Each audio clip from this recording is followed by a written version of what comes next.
briefing this morning. And so the process for the day is that first up we have infrastructure and property as an area of focus, and that is led by Tim Mason, the Executive Director of Infrastructure and Property.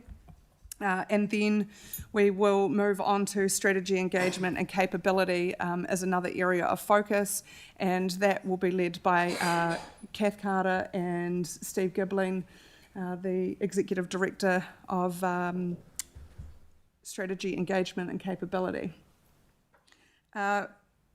With councillor feedback, I've taken that on board, and so this morning what we'll do with infrastructure and property is we will go through the department and then we will take questions after the department, so that it is fresh in your mind what you need to ask and how you want to work through that. And then, we'll do the same again this afternoon. So I'm just noting that this morning we have councillor briefing and then we have council meeting this afternoon. So welcome everyone. To the people online, thank you for watching, and I hope you get some useful information out of what the team's presented today. So I'll hand over to you, Tim. Thank you, Your Worship, and welcome councillors to the IMP deeper dive. So today's a bit of an opportunity to hear from the wider team. They're going to step you through their structures, key activities and projects and their function.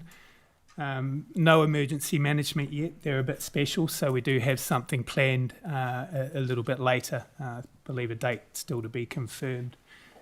But briefly, and I suppose by way of introduction, we've got quite a few of the team here. I like to think of the functions in pretty simple terms. If you think of asset management, which is led by Murray England here to my left, they're looking ahead, they're planning and they're overseeing the life cycle of the assets. Capital Works, which is led by David Spriggs, is building new assets approved as part of the long-term plan. Operational delivery, led by Gareth Morgan to my right here, is maintaining the assets, reserves, buildings, and managing waste along with Andrew.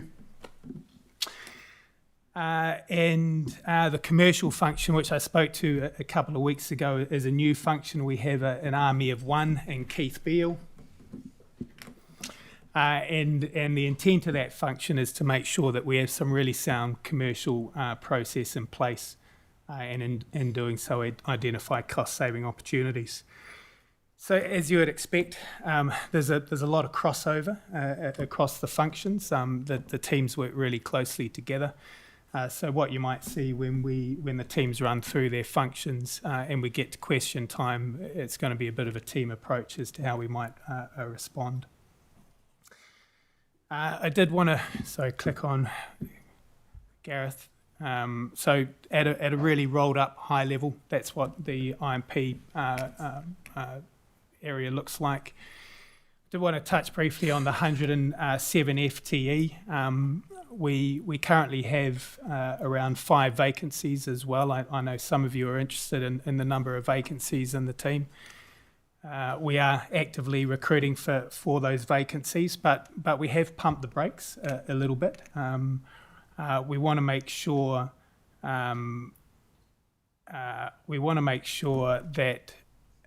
when we bring new people into the team, whether those roles are repurposed or whether they're new roles, they're the right people in the right place. And we do have a new way of working in the team, and that's focused on making sure that we deliver what we've promised we'll deliver as part of the long-term plan, and at the same time making sure whatever we do is as cost-effective as possible. So you're going to hear the team talk around a couple of new recruits into the group, and also explain the benefit that they're going to bring. I would also note that the 107 FTE currently include the 21 FTE that have transferred to Selwyn Water. In my opinion, the FTE number is right. We've got a pretty complex group. We deliver, I think, around $145 million of capital works, and we deliver a lot of other services within our function as well. If anything, I would say we probably run a little bit lean. But coming from the private sector, I suppose that's just how we do things. The focus is on making sure we've got the right people in the right place and the right number of people at this point in time. Click on the next one, Gareth. So there's a lot of detail here. I just wanted to hit on a couple of key points. I do note that we have a financial deep dive next week where we'll get into this in more detail, and the team also stepped down into this as part of their presentations. However, I did want to identify we have a budgeted revenue for this financial year of 155 million. Our expenditure is 98 million, and that includes maintenance expenses of 55 million across cord and head contracts for water and roading assets, and Gareth will touch a little bit more on that. So that does leave a surplus of around 56 million, which along with revenue received from targeted rates, development contributions, subsidies and grants contribute to funding of the capital program. David's also going to speak a bit more around the breakdown of the projects, so you can clearly see where the money's coming from when we talk about how we deliver our capital program. At a higher level though, we have I was 1 million out earlier on, we've got a capital works program this financial year of $146 million, of which IMP deliver the substantial portion of that, around $138 million. So 95% of the capital program is delivered by the infrastructure and property team. I talked a little bit about Selwyn Water earlier on and the team that is transferred to Selwyn Water. So I'd also note come the 18th of December, there's around $62 million of water and wastewater projects which will transfer across to Selwyn Water and essentially come off that total of $146 million. Okay, so I'll probably move on to the next slide, Gareth, and hand over to Murray, who will take you through some of the key projects in the asset management space. Okay, good morning, Council. My name is Murray England, as mentioned, and I head up the asset management team here at Selwyn. Today in my presentation, I'm going to cover our team, our structure, what we do, and I've got a reasonably large smorgasbord of topics which I'm going to run you through today. Many of those will be brought to you as a public council report for the next 1 to 6 months as well. So this is just a taster. There's more to come. Next slide, Gareth. So I suppose in short, the asset management team plans for the full life cycle of our assets, everything from inception to acquisition, through to operations and maintenance to eventual disposal and renewal. So it's sort of a planning function. Next slide, Gareth. So this is the team. It's a small but mighty team, and we've sort of broken it into 3 sections you can see on the slide there. So the asset managers who lead the planning, condition assessment, life cycle forecasting work, they write up the long-term plan or help write the long-term plan with asset management plans feeding into that. We've got our asset management information systems team who's responsible for managing all the data maintenance and the analytics from that, and also the development engineering team which ensures all new assets are designed and delivered to meet the needs of our community. Next slide, please. This is quite a complex slide. I'm not going to go through all of this, but this sort of shows the touch points that the team has in the planning for the long-term plan. And I suppose our team starts off with the strategic strategies and plans. A number of note would be the One Water strategy, which I'll talk about further, along with the PARS plan, master plans, condition assessments, and all that information feeds through into our activity management plans. Our team also develops a 30-year infrastructure strategy, and both the activity management plans and that 30-year infrastructure strategy feeds into the long-term plan, which Council has a big part of helping to form and approve before adoption. The activity management plan looks at a more of a 10-year life cycle, whereas the 30-year infrastructure strategy, funny enough, has a 30-year view on life. A lot of those plans also look a bit beyond the 30 years for renewal profiles, etc., things like that. Next slide, thanks. So in terms of our strategies, the first one I'm going to cover briefly is the One Water strategy. This was probably the first strategy that Council developed with a true co-design basis. This was developed in partnership with Council, or Southern District Council, and Te Awamutu Runanga. Ngāi Te Reheri were also involved feeding into that program. The One Water strategy provides a vision and guiding principles for how we manage water in the Southern District. And the strategy preempted the fact that we may move towards another entity managing some of those waters. Council manages 5 waters. Often the common ones are drinking water, wastewater and stormwater. But at Southern we also manage water races and land drainage, which gives us our 5 waters. Next slide, Gareth.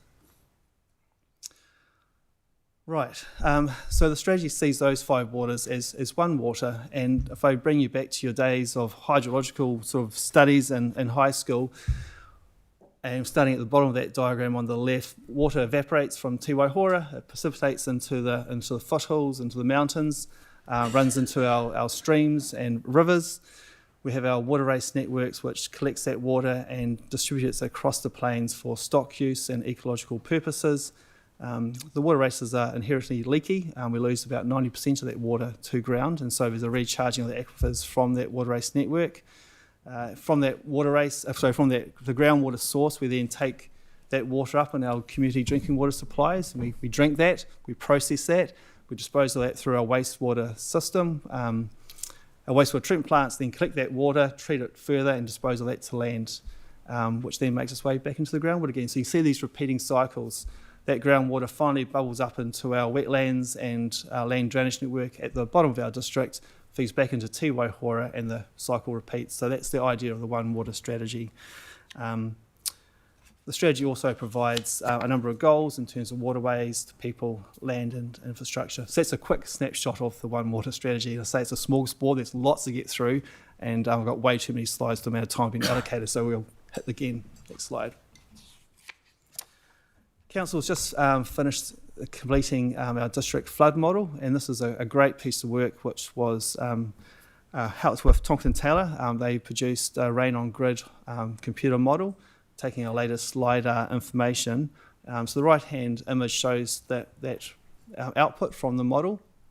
On the left hand side you can see some of the calibration shots, and so if you look at the top 2 pictures, you can see the model image on the left, and then what we saw in real life as an aerial photography on the right.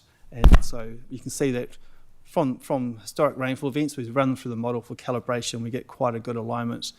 Every time we go to public meetings, the public always comment on, wow, that's exactly what happens, that's where the water goes. So it is a really great resource.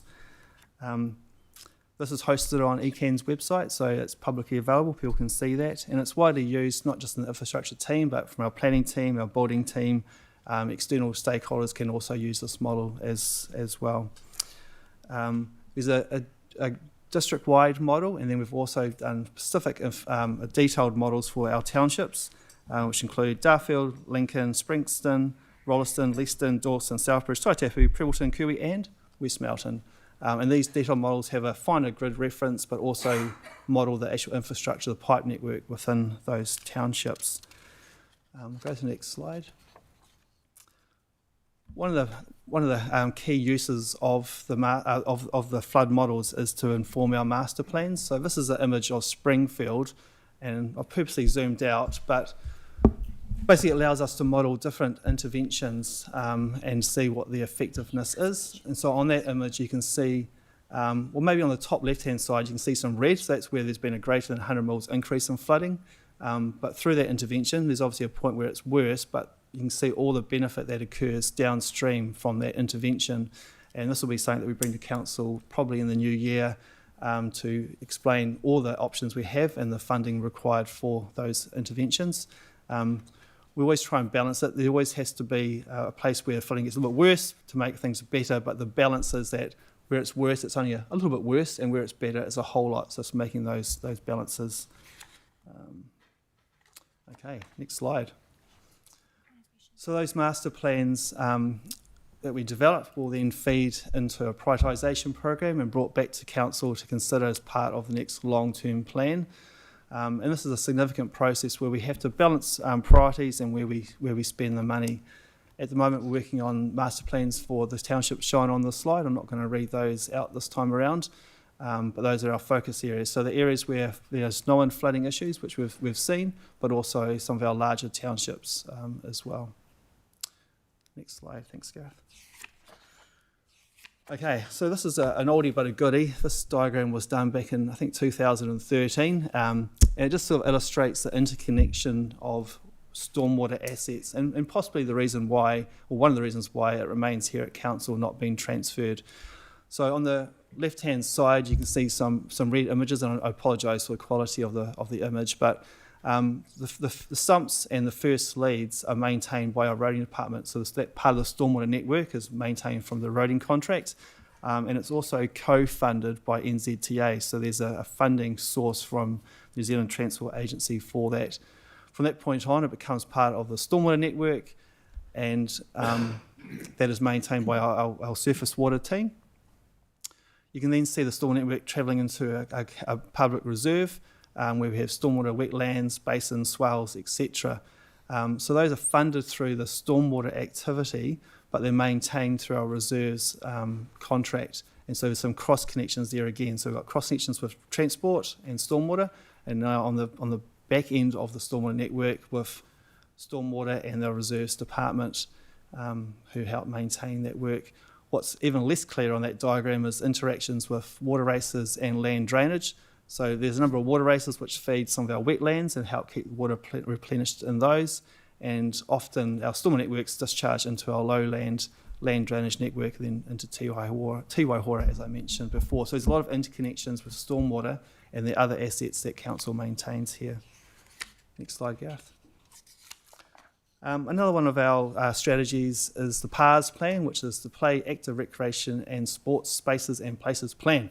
This covers things like sport, active recreation and play, and there's a description of each of those on the slide.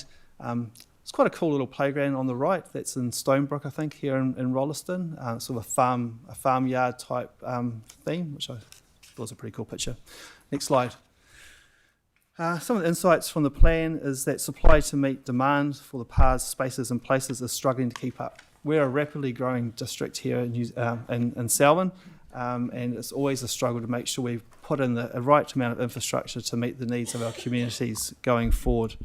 Demand, particularly for informal active recreation, is high and not particularly well catered for at the moment, and this was brought up in the pre-consultation of the last long-term plan as a key driver for ratepayers to see more of that informal active recreation. Just some interesting facts there that our asset managers have pulled together. Cricket teams have doubled in the last 5 years with ongoing growth of around 10% per annum. Football teams are growing by 270% over the last 5 years. So there's a lot of growth in our sports. We're a young demographic and a very active demographic, and so there's a high demand for open space places. Next slide. So I'm not going to read through all of this, but the PARS plan presents extensive program of works, and so you'll see all these plans that come up with work programs which will come back to council. Over this LTP period is $75 million. The PARS plan will be reviewed ahead of the 2027 long-term plan, and there will be a great chance for councillors to speak into that plan, and particularly that work program. I have to ask you to change that slide. Thanks, Gareth. The next topic is the Selwyn District Park. You can see the location. There's some image there of Foster Park. You can see in Te Aratia, to give you some context. It's sort of a different way of seeing it. We often sort of see Rolleston in a different light, but just as you come into Rolleston from Christchurch, that's where the district park is located. Next slide.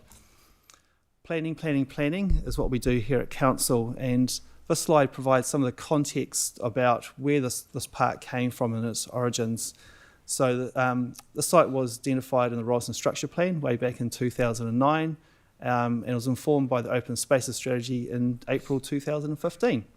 Was first concluded in the long-term plan in 2015, and that provided a budget of $8.3 million for the purchase of the land, which occurred in 2016, and we purchased 99 hectares of land, so quite a significant portion of land. This park is critical for meeting demands for our sports and recreation, and we've got a target of 2.5 hectares per 1,000 population, and this park is critical for meeting those demands. There's a little graph there which is a little bit hard to see, but that sort of shows how we meet that, or how we're tracking to meet that requirement. And I think it's important to start to zoom into perhaps Rolleston and the greater Eastern Selwyn type areas where that provision of sports areas is particularly poor, or maybe that's a bit strong, but it's not meeting the requirements that we need. That graph shows the solid lines if we build the district park, how we will meet that threshold, but if we don't, we'll see a tailing off and a reduced level of service to our communities. Where are we at? That's where we're at. We're at design. So we've done some initial consultation on the park, and we've now developed 3 concept designs which will be brought to council in the first quarter of next year for discussion. Following that report, we'll then look to go out for consultation on those master plans options, and then move towards more of a design process. I think some of the key parts on the slide is in the middle in the blue section. Phase 1 is for 35 hectares. Remember, it's a 99 hectare park. 87% of that funding is funded through DC DC contributions is what I'm trying to say. And 13% would be loan funded, and that's covered by a targeted rate, the reserves targeted rate. So this is not a general rate funded project. 87% is DC funded, development contribution funded. 13% is loan funded, and that will be covered and paid off through the reserve targeted rate. There is, of course, an ongoing annual operating cost, and that's estimated at $590,000, and that includes interest for that loan mentioned before. I think we'll go to the next slide. Thanks, Gareth.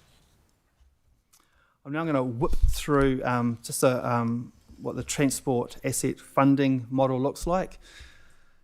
So generally, and I'll cover why I've used the word generally on the next slide, but generally NZTA co-funds a number of activities ranging from our local roads, sealed and unsealed, street lights, road safety. There's a whole list there that you can look back at your leisure. Council funds, we've written down here CBD, but sort of town centre infrastructure, the sort of the beautifications, higher amenity lighting, footpaths, etc. That is not covered by NZTA funding. Things like car parks. An interesting one is where projects exceed the approved funding. NZTA provides funding over a 3-year window. Council plans for 10 years, NZTA 3 years. And if projects come back as tender over those allocated fundings, then council needs to meet the difference in those costs. Next slide. Yeah, this is another sort of complicated slide. I think I'll bookend this one. So at the left-hand side, one of the key documents that comes out from central government is the GPS, which is the government policy statement on transport funding. And that sets the direction for funding priorities and gives us indication of funding available. So council receives that, and looking towards our next long-term plan process, in 2026, we expect that somewhere time between January and August, quite a time span, but somewhere in that time we expect to have this GPS given to us, and that's going to help inform our planning going forward, and what we think the funding will look like. There's lots of workshops with council as we move towards the long-term plan to understand your priorities and that financial envelope that you want to set. At the other end of this, I just want to bring a little nuance to you, is that council will approve the long-term plan 30th of June 2027, or prior to that, hopefully on the day, but prior to that. But the funding from NZTA is not confirmed until later that year, so 2 or 3 months later. And so if you remember after the last long-term plan, well, you may not remember, you may have seen council board reports, or staff board of council reports, outlining how we're going to have to adjust our budgets to meet the agreed funding from NZTA. We also work closely with the organisation, the agency, and also with our regional partners to try and make sure we don't have this mismatch, but you don't have that certainty until after the LTP has been approved. Next slide. Good news, I suppose, is that NZTA, well, maybe I'll talk about the funding first. So NZTA, their funding comes from fuel taxes, registration fees, road user charges, etc., and they contribute 51% of the approved 3-year program. Remember, 3-year program, not a 10-year program, a 3-year program. Southern District Council, we cover our portion through rates, fees and charges, and we fund 49% of the approved 3-year program. There's also some third-party funding which may come through development agreements during development of developments, and also development contributions as well. So thanks, Gareth. So this is a topic that we're going to bring to Council as a report in December, but this is the Leicester Medical Centre and Library. So the Leicester Medical Centre was built in 1969, and the Leicester Library in 1990. So although two separate buildings, they are actually joined. So they're seen as one building built in two different time periods. There's a number of issues for both those buildings, particularly the Leicester Library, where it's been identified as earthquake prone with less than 20% of the MBS. There's weather tightness failures of the roof, walls, windows, pretty much the whole structure. In terms of the medical centre, it's occupied by the Leicester Medical Centre at the moment, which is the only medical practice servicing the area, and they have a lease that runs through to 2032. In terms of the library has now been vacated and staff have been relocated to the central Leicester business area, which is working really well, and that is because of the insanitary notice that was placed on that building. So as I mentioned, there's a business case for what we do next with a whole lot of background information on those condition assessments, options going forward, and that's going to be brought to Council in December, so that's not too far away. So I'll probably leave that one there for now. Thanks, Gareth. We're also carrying out some building condition assessments of our full portfolio of facilities.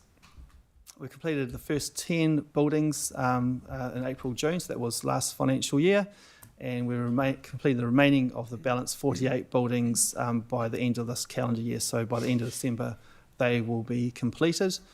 There's a number of findings there. I'm not going to read through all of those, but there's a number of findings so far, and this will also feed into our long-term plan and our annual plan going forward.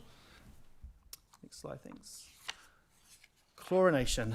Deep breath. I'm not sure how many presentations we've done on chlorination over the years. Quite a few. This is a snapshot, so there's a lot more detail. I'm happy to talk to councillors afterwards if they want further information.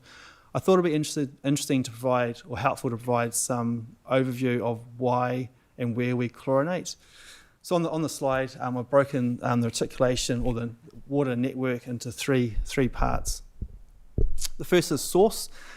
So in Selwyn we have, well, fortunately the majority of our population is fed from groundwater, but we also have schemes, particularly in our rural areas, from surface water.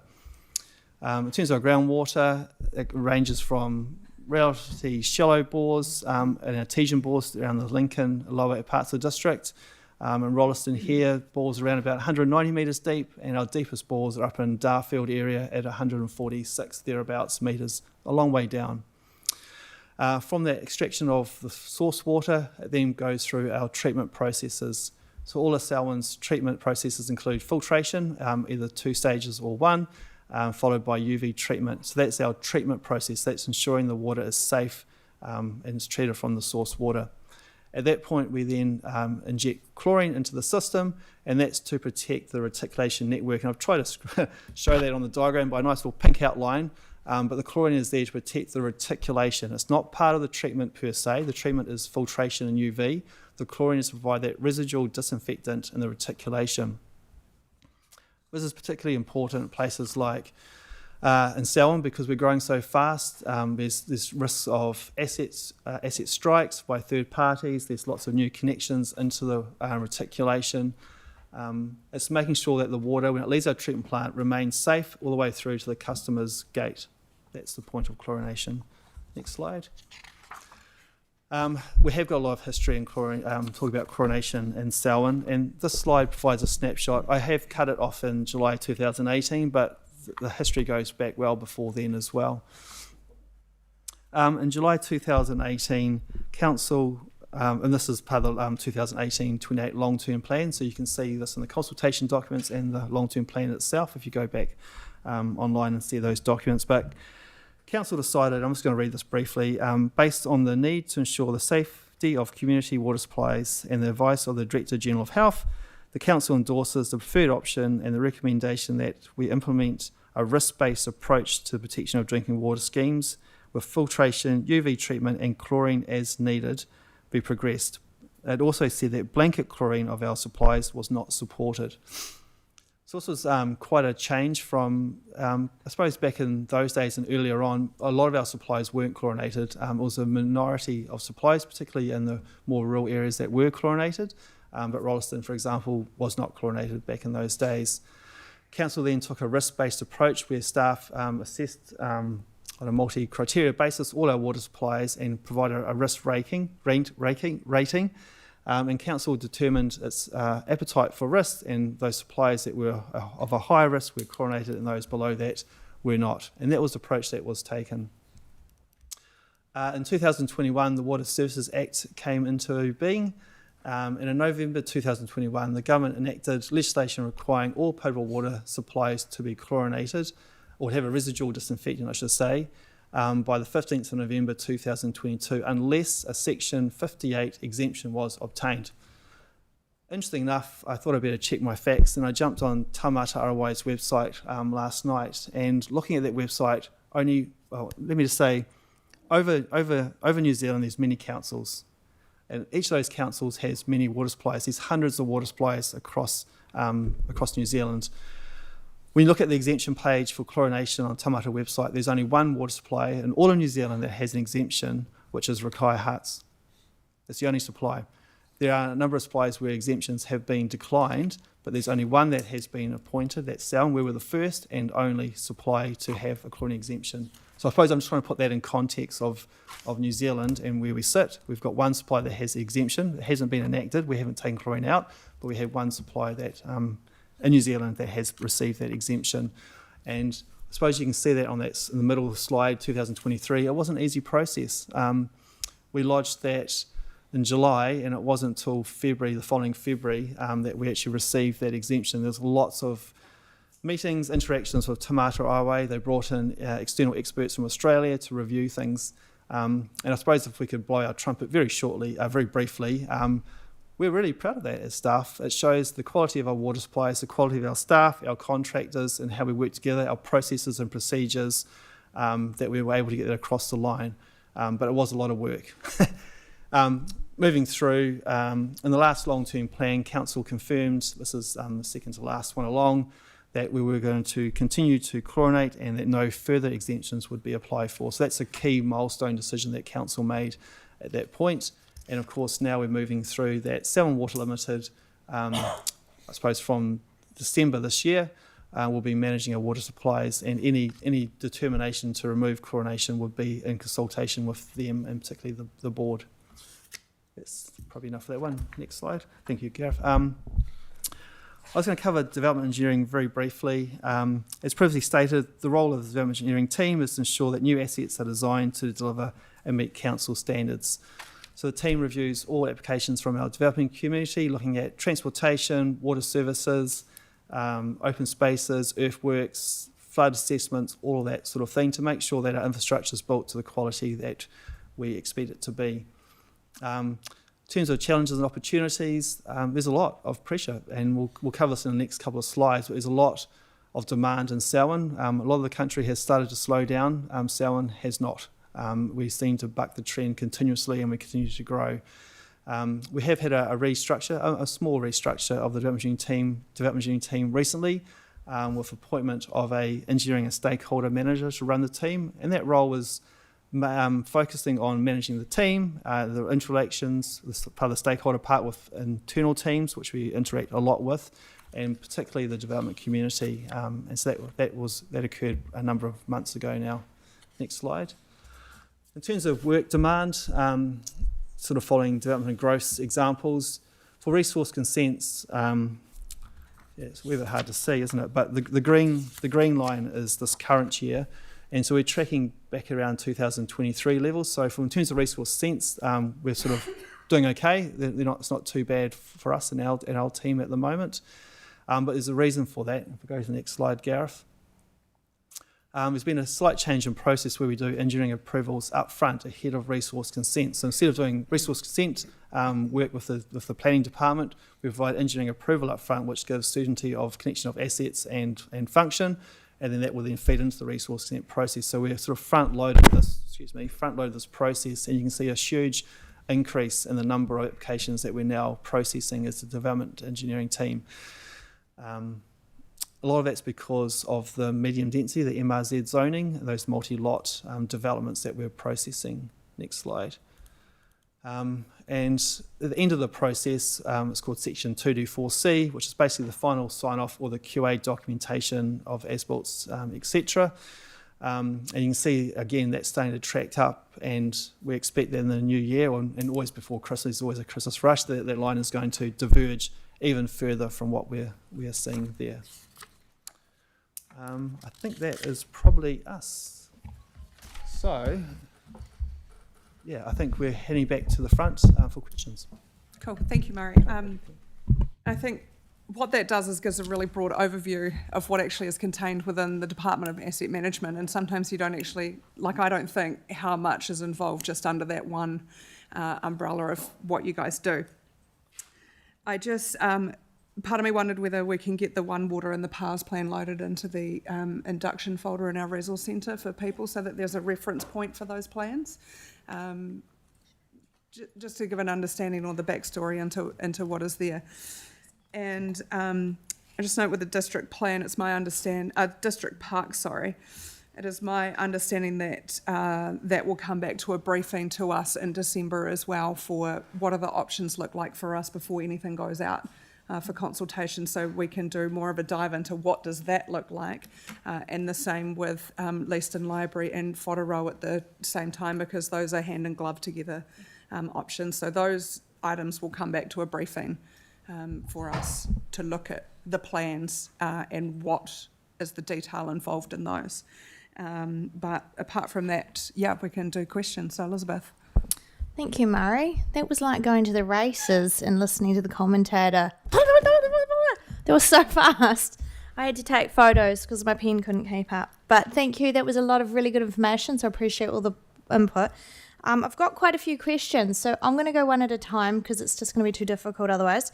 So around the district flood model, obviously you've just done some work and there's been some upgrades to Dawson which had some severe flooding recently. So the question is, do the flood models get upgraded, the overview flood model through ECAN, does that get upgraded once we've made the change to the land drainage?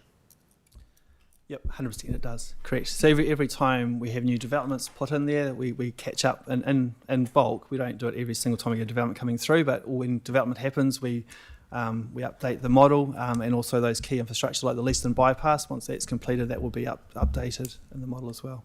Okay, fantastic. Next question. So we're talking about here Selwyn District Park, 87% is DC funded. When did those funds start getting collected, and are we relying, in that 87%, are we relying on the fast track developments, and at which point in terms of when people put their consents through do we start allocating those DC funds towards these types of projects? Yeah, so it's identified in our development contributions policy where that money goes. And DCs are generally paid for at the time of 224. So as the development comes to its completion, before it gets its 224 sign-off, then DCs are paid at that point and they're collected. For collection of the Eastern Selwyn DC account, there's around about 40 million, and we can perhaps get our accountants to confirm that number next week when they do their presentation, but that's the sort of value of money that's been collected, not just for the district park, but for recreational spaces in that Eastern Selwyn area. So, sorry, does that, not having the policy in front of me, does that include, are you including the fast track, some of those fast track properties and those, that estimated figure for the DC's collection? Yeah, so correct, yeah. So any development that occurs, correct. Yeah. Right, so if we go down to the exemption granted for the require huts under section 58, Now, we've got the exemption, but it was never enacted. I was wondering if you could give us some more explanatory information around why we didn't follow through with the exemption for Rakaia huts. Yeah, it's a good question. So the exemption was a conditional exemption. There's a number of works that we have to complete prior to enacting that, and those works are not yet complete. So that's the reason why. Of course, decisions have to be made now by Sound and Water and their board whether they choose to enact that and to remove chlorination. I suspect that they won't. And if it was at council, that would be my recommendation as well. Can you just give us a wee bit of brief indication of what those works were that were required to do to get that exemption? Ooh, I might have to come back to you on that, yeah. Okay, last one. Just in the last part there, you were talking about the development engineering, the overview. So it's something I'm not massively familiar with. So you talk about front loading the process, particularly with the medium density process, the section 224C, and the final sign off. I was wondering if you could just elaborate on what that actually looks like in real terms, just so I understand that process a bit more. Yeah, in terms of, well, maybe I'll give an example of all the alternatives. So for large-scale developments, the process would normally be you apply for your resource consent, which the engineering team would have input into. Once that's granted, you then apply for engineering approval, and you can then construct the subdivision, which is supervised by engineering team, 224 at the end of it, signing off, and then you get your sections. In terms of this process, 224, because not all developments require resource consent, and so to ensure that all the connections to the wastewater network and water supply, etc., and sort of stormwater management is all covered, we bring that process up front. So developments would apply for the engineering approval to get all those agreements in place with council to connect to their services, either prior to applying for resource consent, or if resource consent is not required, they still need to attend and attain those approvals. Cool. Thanks, Mary. My understanding, and this is going back to the last council, we with that chlorine exemption for Rakaia huts, it was part of the long-term plan, I think, where we made, or not we, but the last council made the decision not to fund the works for that exemption, and so that's why it is just sat there, because that was a decision the last council had made. Going on to Denise. Yeah, thank you. That was a lot of information. On one of your slides about the flooding, I was just a bit worried because it's got affected townships and growth townships under the same heading. And it lists Doyleston, Hororata, Leaston. It's also got Lincoln, Prebleton. That's my biggest worry. Southbridge and Springfield. Should we be developing in an area that is a flood-affected area?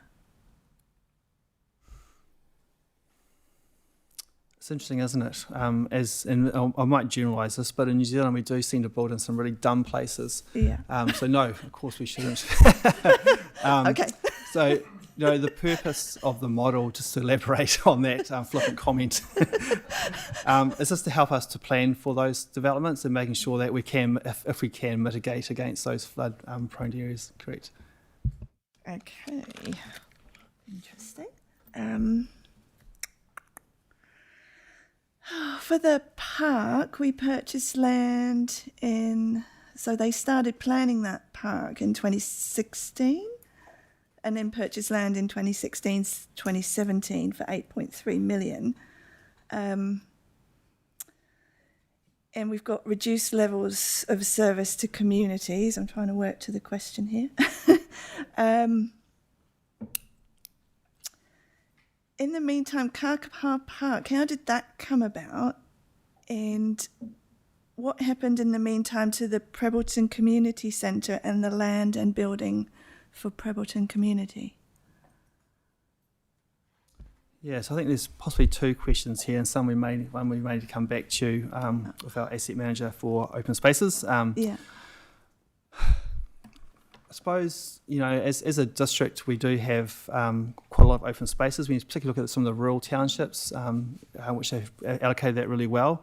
But places where we're growing super fast, like Rolleston, Lincoln and Prebbleton, we aren't keeping up with those sort of demands. So the Prebbleton Park is helpful in providing some of that capacity, but it's still not enough. And the last, not this long-term plan we're in now, but the previous long-term plan, we actually had a target of 3 hectares per 1,000 people, and then that was reduced down to 2.5 in the last long-term plan, but we're still not meeting that. And as I mentioned before, we've got a really young demographic, a very active community, and I think we're going to, we are already struggling and having complaints about not having space and enough room to do that.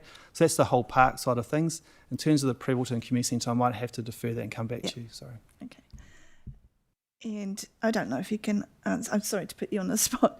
With the NZTA funding, I know after the last time, because there's that 3-month mismatch of when money comes in, I think it was Councillor Hassan suggested that maybe we budgeted on not having that NZTA money and then treat it as a bonus if we did get it. Has that been considered at all?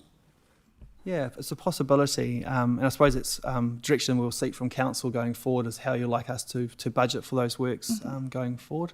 I had forgotten, so you've given me a line in, but we will be bringing a report through to council in December of a good news story that we've got some additional funding from NZTA, Yes. and I'm just going to whet your appetite. I'm not going to tell you what it is now, so you can just get excited by that. But in December we are going to bring a report back on that topic. Cool.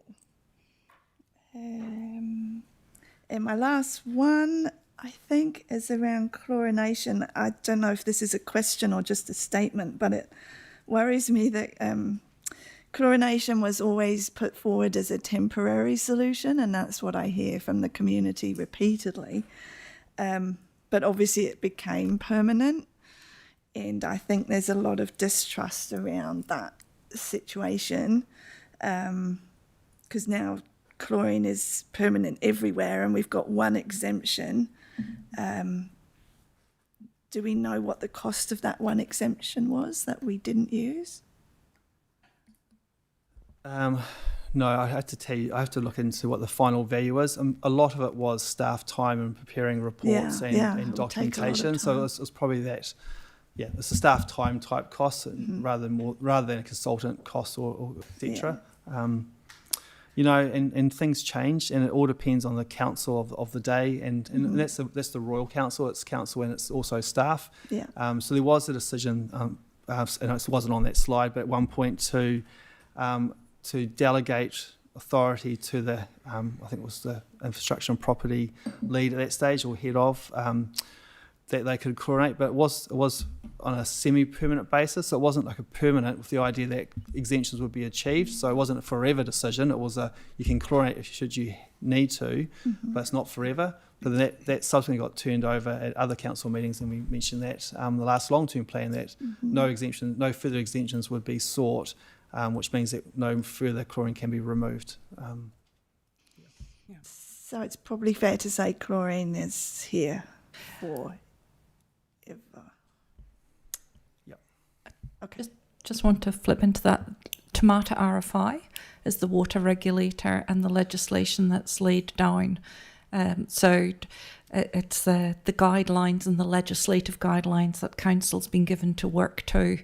And it's the legislation that was brought out in 2021 that determined. That's correct?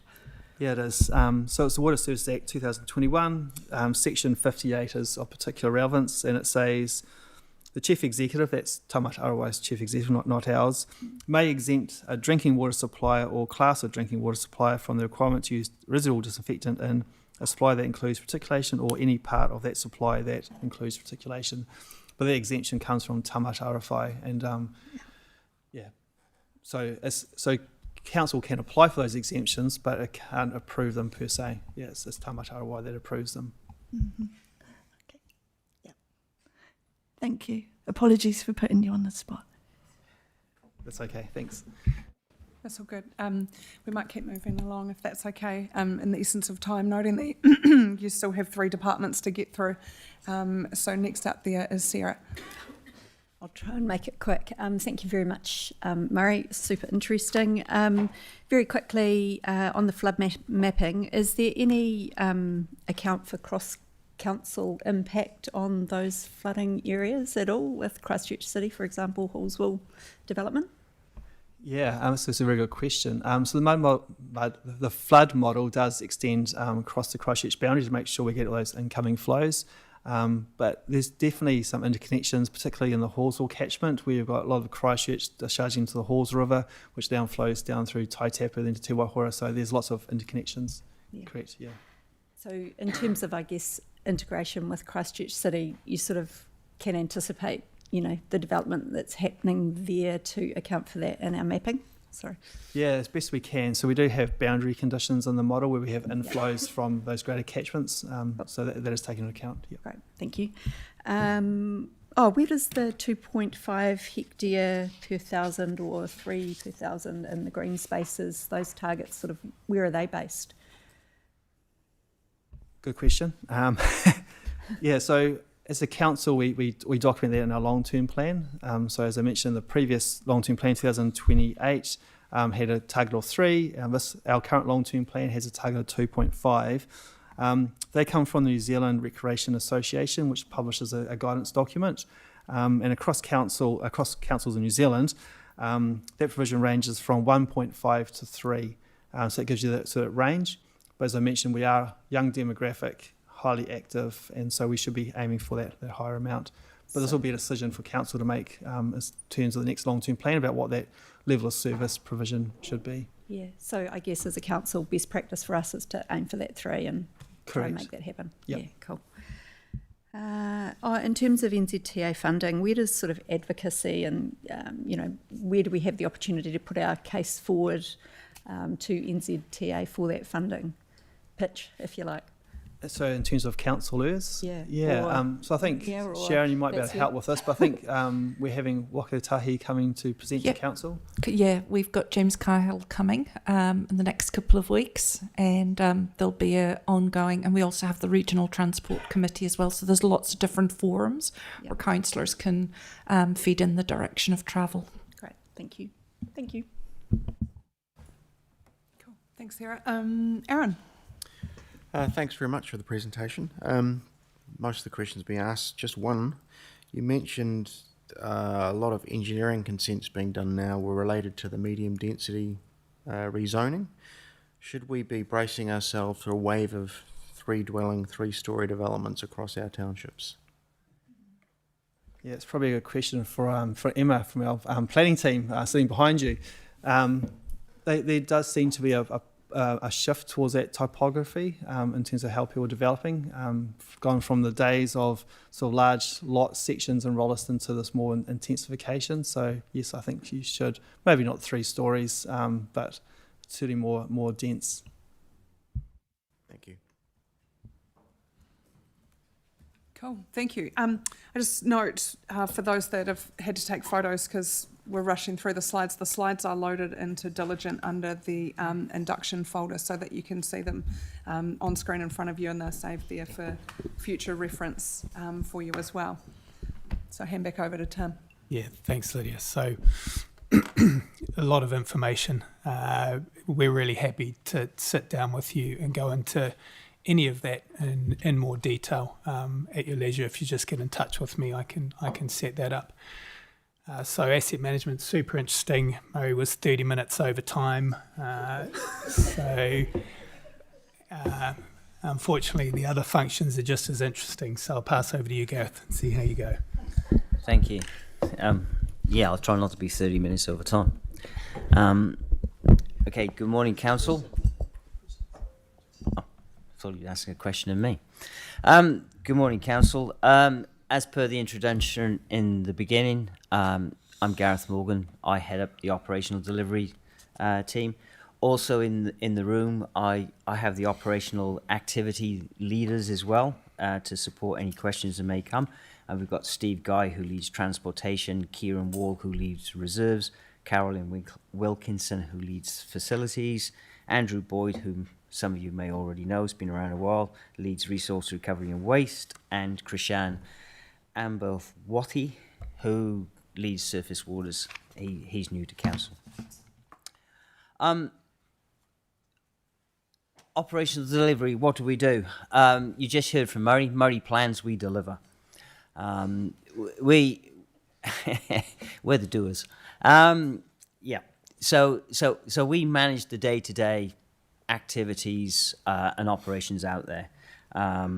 We do that via a range of long-term contracted partners, and those arrangements I've put up there in their high-level terms for you without going too deeply. Obviously, some of these things have commerciality around them. There's the partner under the particular contract. There's the term of those contracts. There's the covering contractual documentation, which covers that, what form of contract it's under, and the annual values as they currently stand. But obviously those do change from year to year. The structure of the team, I've approached this a little bit differently. I've not called them FTEs, I've called them team members. And the reason for that is I have a number of part-time people through some of the teams. So it's a bit complicated to call people 0.1 of an FTE. Kind of downplays things. Tim mentioned earlier that overall infrastructure and property is lean. Yes, we are lean. This is a lean team for the size of some of the work that they deliver.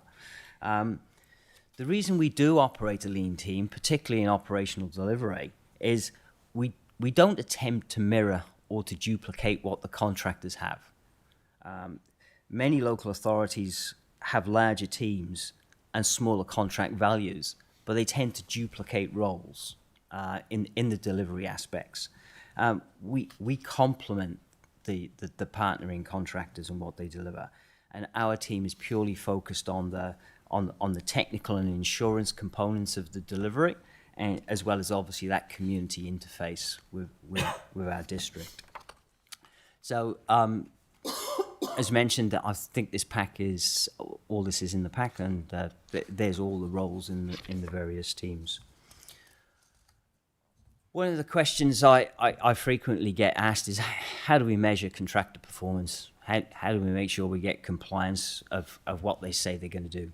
Well, we operate across all our contracts what we call a balanced KPI scorecard system. It's a mature system. It's been successfully around for many years now.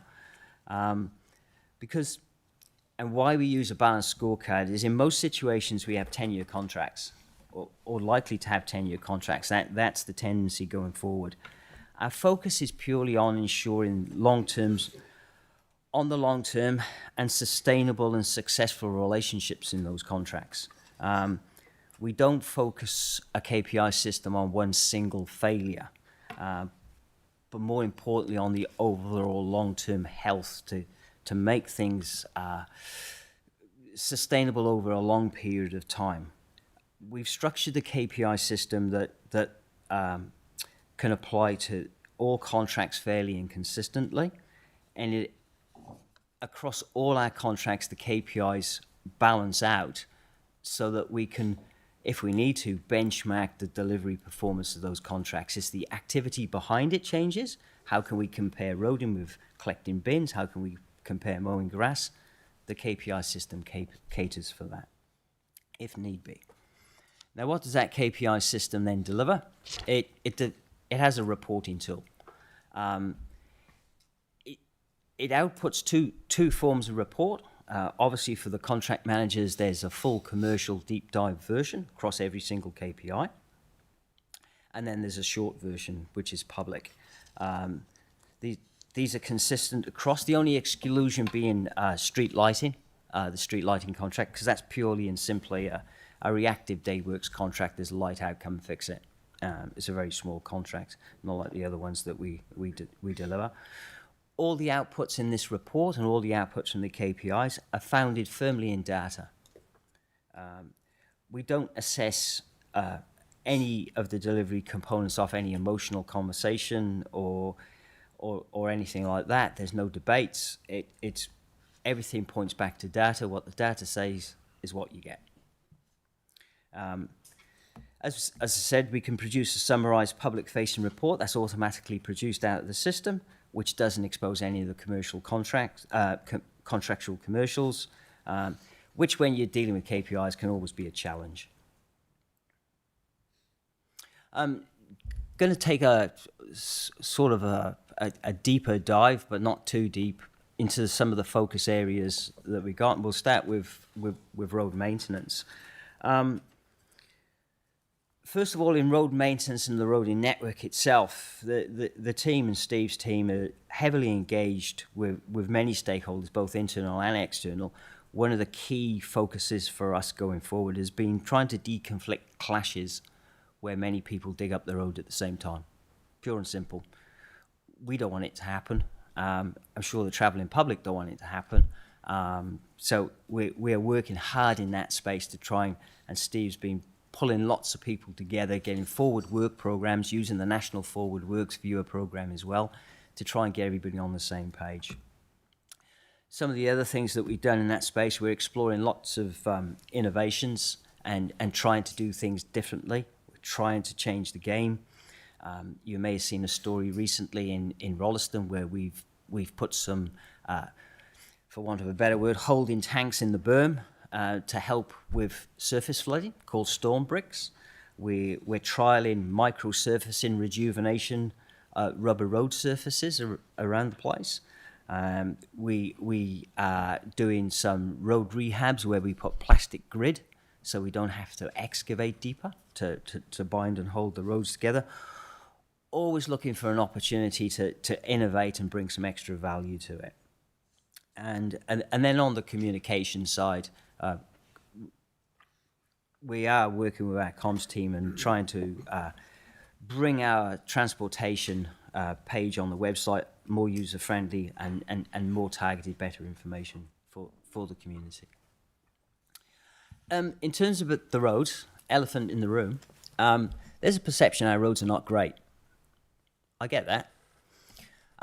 What you have up there is the roughness, the smoothness of the journey across the road that NZTA benchmark and measure.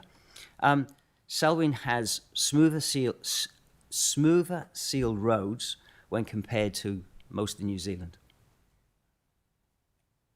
And this data comes from NZTA. To give you a benchmark, if you look at that, so Selwyn's obviously the orange, the national is on the far right of each of those graphs, and we're consistently at the lower end. There's people with more problems than Selwyn. Not to say we don't have problems or we don't have challenges, but we're not in the same space.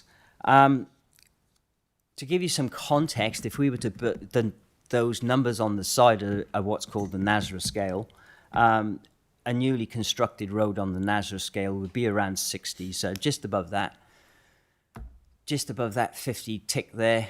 And I think if you look at that, Selwyn on the first graph is sitting around about 85. We have challenges on our roads, though. No doubt about it. We have challenges from growth, and we have challenges from increased traffic loadings. Selwyn operates the second largest network in New Zealand, but we operate on half the budget of many others. Interestingly, though, we extract good value. So all these statistics come back through NZTA and through their various work streams and work groups. The per linear kilometre cost to maintain a road in Selwyn is around 7k per linear kilometre. That's on average 15% less than other networks in New Zealand. It's pretty good value. I'm not going to dwell on the three graphs here. I'm going to ask you to go straight to the right because what this shows is taking that roughness index. We've got some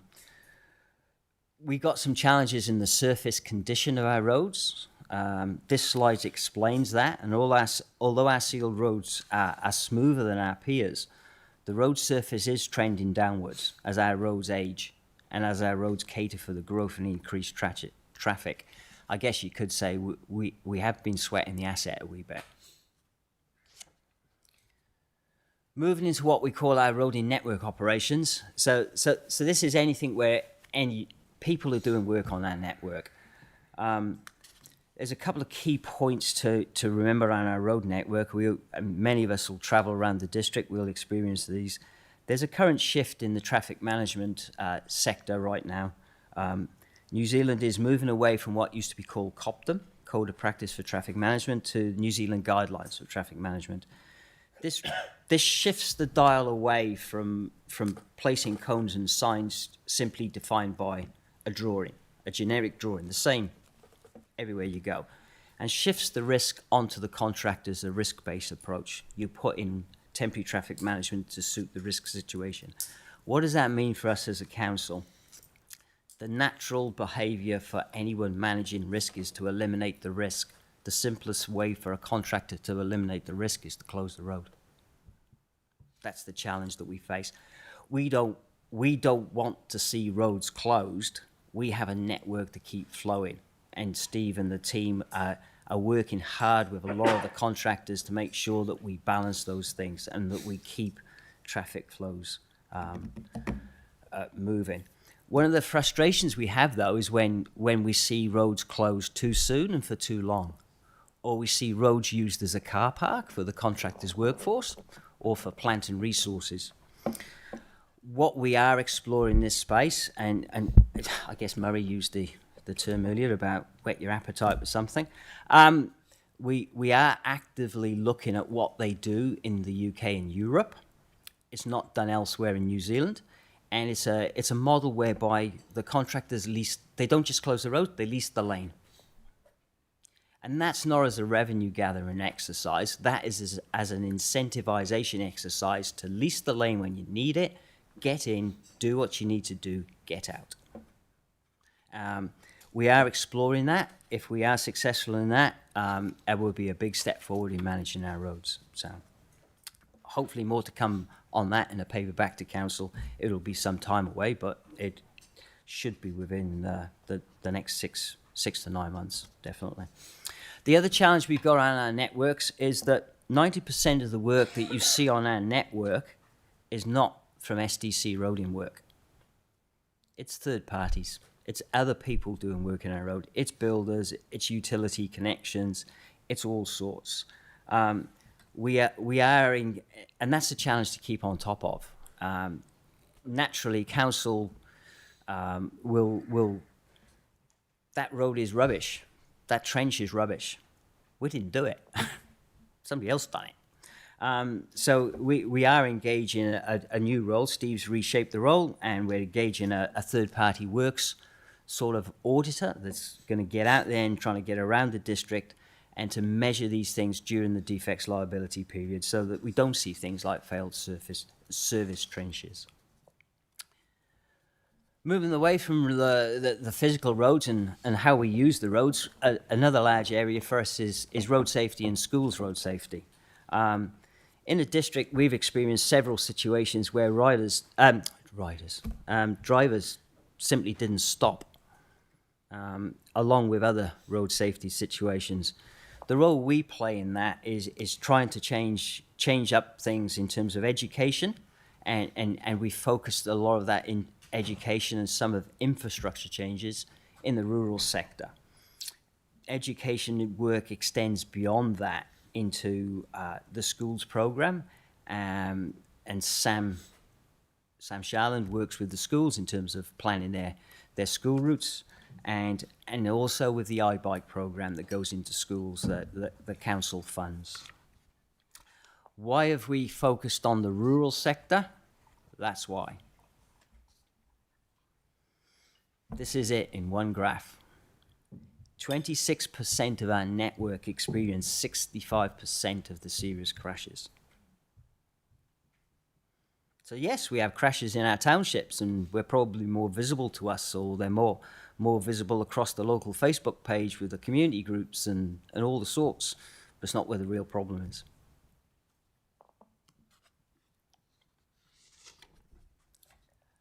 Moving on to the reserves area, Kieran's area. Over the past year, we have been heavily focused in the reserves team to about I guess you could call it turning the reserves team around to be more customer centric. Our reserves team used to be structured based on asset type. You'd call up somebody and talk to it about I say under canvas, I want to talk to about plants. We're turning that around now to be more engaged with the community. So you will have a reserves officer that deals with the reserves. Reserves, like many of the areas that you've heard about this morning, have also shown significant growth in their uses, young demographic, lots more involvement and interest to be involvement from community groups. So we've shaped the team to support that. So I'll touch on some of the things that we've done in terms of some activity areas. Sports fields. Sports fields incredibly popular. Something we can't keep up with in terms of the quality of the field. Every time a soccer team takes to a grass field, to them they're running out on Wembley Stadium. Incredibly hard with no break between sports all year, and flooding and surface waters to keep a field in good condition. So there's some big full-time demand on those fields. So we do have a renovation program. We are keeping on top of that. We have dialed that up a lot in the past year. And we've even in Rolleston, we've recently installed a trial on Rugby number 1 field, which is a product called Hydrowick. And it's a drainage system. It's a surface drainage system, but as the name suggests, it's a wick. It's not a section of pipes and take the water away. It's supposed to wick the water from the surface so that it dries it out in the winter, but it also holds some moisture so that it can self-irrigate it in the summer and keep those fields more playable. In terms of playgrounds, it's pretty obvious we got some safety and compliance regimes that we have to comply with there, and we're pretty active around that and on top of that. Moving into community planting, some of you may have been involved around the community programs. The planting programs have largely been successful. They do engage with the local community, but there's a lot more considered thinking and careful planning now about the right choices in the right places around them. Campgrounds, my favourite topic. Campgrounds are a real challenge. Selwyn provides a very good range of campgrounds. I think at the last count, in terms of pitches, it's something like 1,300 pitches across our district. There's a large area. But our staff are facing some increased risk out there, particularly from antisocial behaviour in some of those campgrounds. We've issued several trespass notices arising from antisocial behaviour over the past year to 18 months. But that doesn't detract away from the good work that we have done with, most of the campers, the large majority of the campers. We've got some good processes in place. We've got good relationships in place, but it is a challenging area, for sure.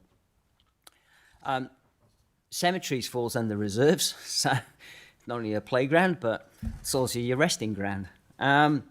Cemetery space has come on greatly in the past few years. We've got processes underway which digitise the records, and some of the memorials come under reserves and cemeteries. And you may have seen the recent TV coverage on 7 Sharp of the great work that was done at the Ellesmere War Memorial. Got some good coverage nationally there. At the same time, generally across reserves, Kira and the team, as said, turning it around to look out to the community more, heavily involved in building some really strong partnerships with some people out there, not just maintaining things. And if you, just to go back, in terms of, I haven't covered grass mowing or arboriculture. I mean, they're staples of the team. Last year, in terms of mowing, the numbers, I believe Tim may have used this for the first introduction with council. Last year, over the past 12 months, we'd mowed 100 million square metres of grass. It's a lot of mowing. Okay, moving on. Resource recovery and waste, curbside collections. Curbside collections here, Andrew's area, waste management is the contractor. We've been served by a sound and very well performing contract for a long time. Waste management have stood up to everything we've asked of them, and everything Andrew has asked of them over time. They've been supportive, they've been innovative, and they continue to be. Whilst they've been in Selwyn, and they continue to be. In the days of the residents' survey, when we used to have those touch points with the community, this was regularly council's top performing function. Residents were always happy with how things were moving. But that doesn't mean to say we're not improving things. There's a few things up there for you to read. We are constantly looking to see how we can improve in this space. Some of the challenges in terms of the curbside collections, there was a particular focus recently that went out. Andrew put some communications out through social media around the rubbish bins. 44% of the rubbish bin is food waste and garden waste. We're working and looking to encourage residents to use if they've got one, or take up if they don't have one, and the service is there, an organic bin. It's a lower cost to them, and perhaps they can move to a smaller rubbish bin then, because they've got the stuff out of their rubbish bin into the right bin. We're exploring better options for glass recycling. We are looking to what we can, if we can put it back to glass as much as possible, and we're working around that. At the moment, it simply just goes to roading in terms of a recycling option. And the next tender will focus more on waste management regional collaboration with our partners. Waste management are a contractor across the District of Canterbury anyway, with many of the councils, and I'm sure there's more collab that we could be doing in that space. Andrew's dual area, I suppose. Hard to say that, isn't it, when, sort of resident survey says that curbside is good. The resource recovery park, a fantastic, great asset for Selwyn. The district is served well by the RRP on every front. Many other districts now, with the improvements and the developments down at the RRP, they regularly visit.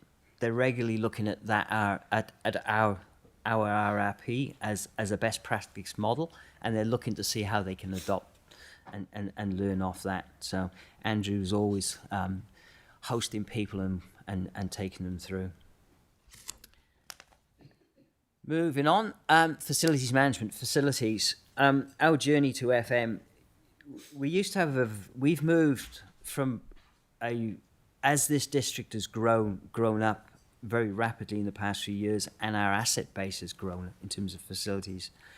We've moved from what you would call a very reactionary two-man in a van type approach to FM, to a more coordinated, very structured and consistent delivery service. We now have an FM manager on board in Carolyn, who's entirely focused on the stuff that Murray brings through from condition surveys and stuff like that into a planned, scheduled and compliance service across our buildings. I will say this is a new contract, and for us this is what we would call a first generation contract. It is akin to R&D. We've taken that approach. We do need to develop it, and we've got a stepped plan to develop that over the next few years. Just to categorise that, when we initiated the FM contract or the possibility of a coordinated FM contract, it activated a lot of interest, obviously, from the industry. We ended up progressing 4 through EOI and our RFP. BGIS was the chosen contractor. Now, whilst they presented the best value option, to us they also demonstrated the very best capabilities to work with people and together in building an FM service which supports the position we're in terms of first generation. And just to elaborate, those are the types of in-scope services which are in an FM contract, the things that you would expect to see in an FM contract. And I believe this is my final area, and yeah, 30 minutes. Final area, which is surface waters. We've placed a significant focus now on the management of overland flows and surface waters. Selwyn has experienced many events in recent years with more predicted. This is in the process of a split, of course, from the Selwyn water formation and trying to extract things out of the water and water and wastewater being extracted out of a five waters contract. So we've put a structured team in place to support this development. We are currently standing this team up. I've put some of the key roles up there so that you can see what our primary focus is across the district as we face up to these challenges. But more importantly, what we are working on and need to have is developing a sound work plan. Surface water is going to be, it is already critical in supporting how this district copes. Flooding challenges are increasing. So that work plan is in a transition phase. There used to be a group of former drainage committees. We are working with them and our rural community on two fronts to support knowledge transfer and build into a coordinated contract, and importantly to get out amongst the rural community, because some of our networks are fed from private drains and they're possibly not in the best condition and the best maintenance. So we are getting out there and encouraging and educating people in the need to do some decent maintenance that can actually help us. Don't divert everything into our network and we have to clean it up. And that's operational delivery. Questions? Cool. Thanks, Gareth. I know, you said the changes in reserves, and I know that from the community that I represented in the last triennium, it has been a huge turnaround for them, and they're very appreciative of the different way of working that we now have with the reserves department. And I think, it's a really good move to change the way that we operate in that space. We'll go to Elizabeth first. Sorry. If I can just say, we have managed to, because you guys went 30 minutes over time, Murray did, we've managed to just shuffle some things around, so if councillors are agreeable, we can actually take some more time from the presentation later in the morning from the strategy engagement capability team to actually get through this, because there is a lot of really interesting stuff in here for you. So if you're agreeable, we're going to take 30 minutes of their time so that you guys can go through your presentation in full to allow time for councillors. Cool. Elizabeth. Well done, guys. Brilliant effort. I feel like you followed us around the campaign trail and listened to everything we said. So, lots of questions. I'm going to go through them one at a time. What year is the NZTA independent benchmarking on the road smoothness taken, and how is this measured? Every year. Steve just whispers to me. Every year. And how's it measured?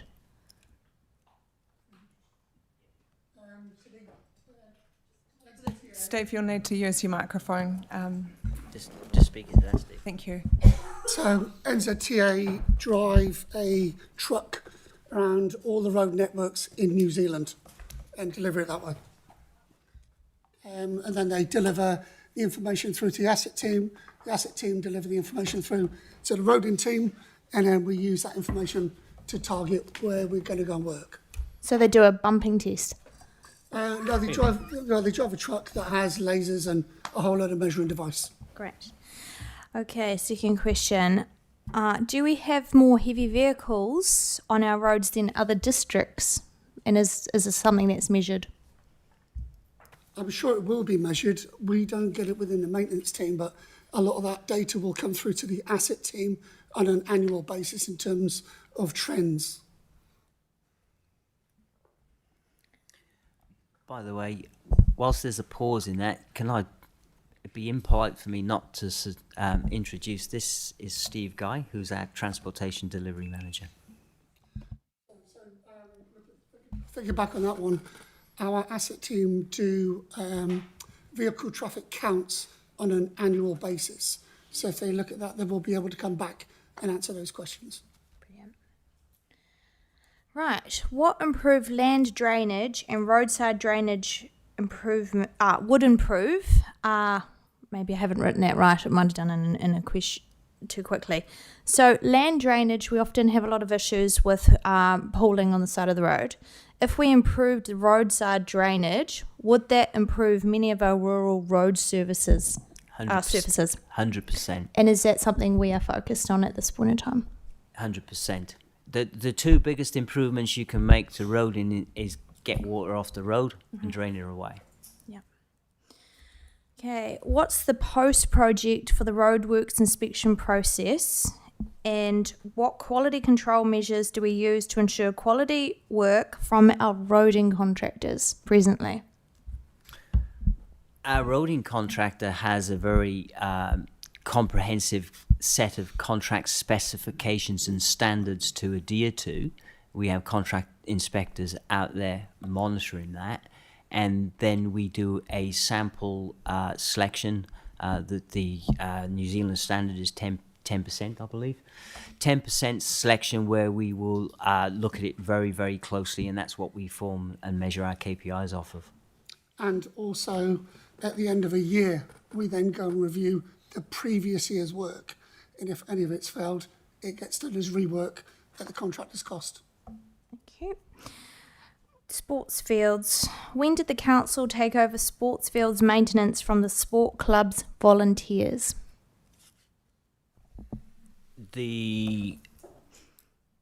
Talking about the 2021-2022 movement away from the township committees and some of those small community groups, there was not many to mop up. I believe Dunsandle, West Melton, I'm looking at Gearan, that's about it, wasn't it? Kirwee. And we took on those caretakers that were doing the localized work. Was Darfield, Kirwee, Southbridge, West Melton. We took those caretakers on as staff members as well. Those are some of the part-time people that you saw on that graph. How was the Prebleton Park, I could ever say that one. Kaka something or Kakaha Park. Kakaha. I wrote it down correctly.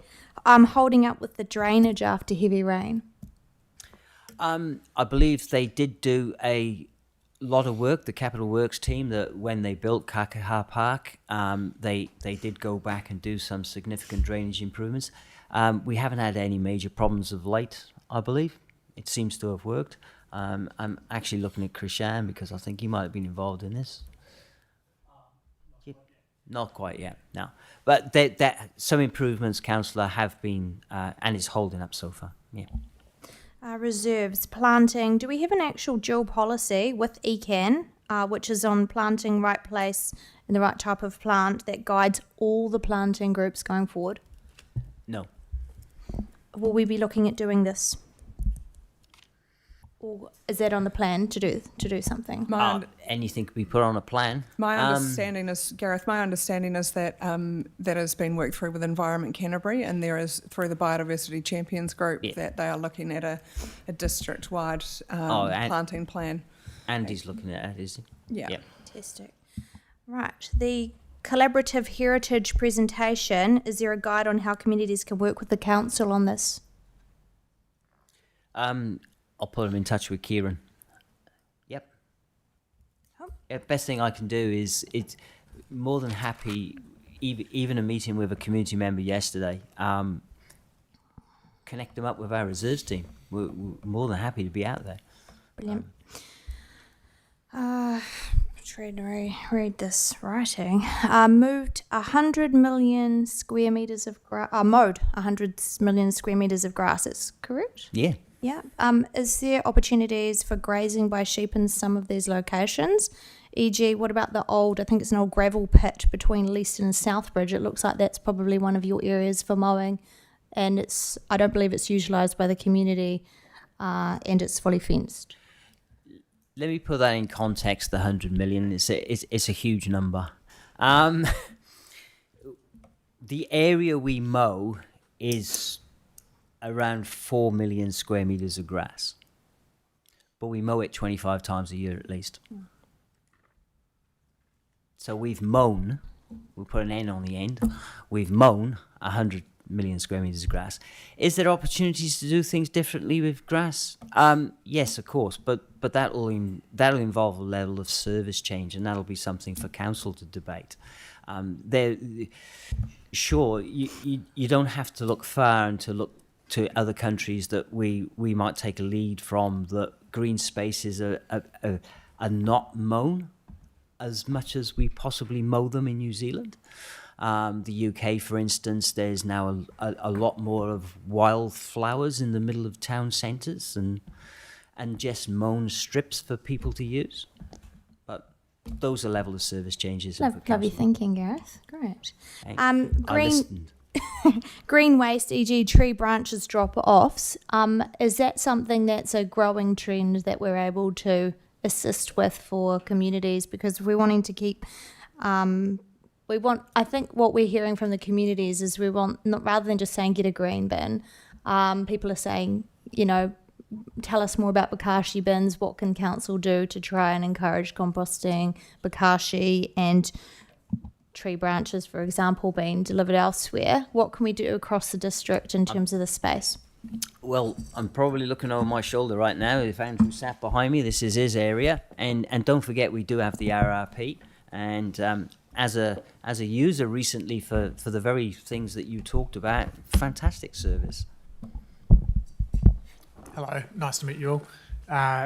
So at the moment, in terms of the alternatives to the recovery park or having an organics bin, we have just information on our website about home composting, some links to guides on those, and as I believe we have the Bokashi type system listed on the website and some information around that, but that's the extent of the information that we provide on home composting.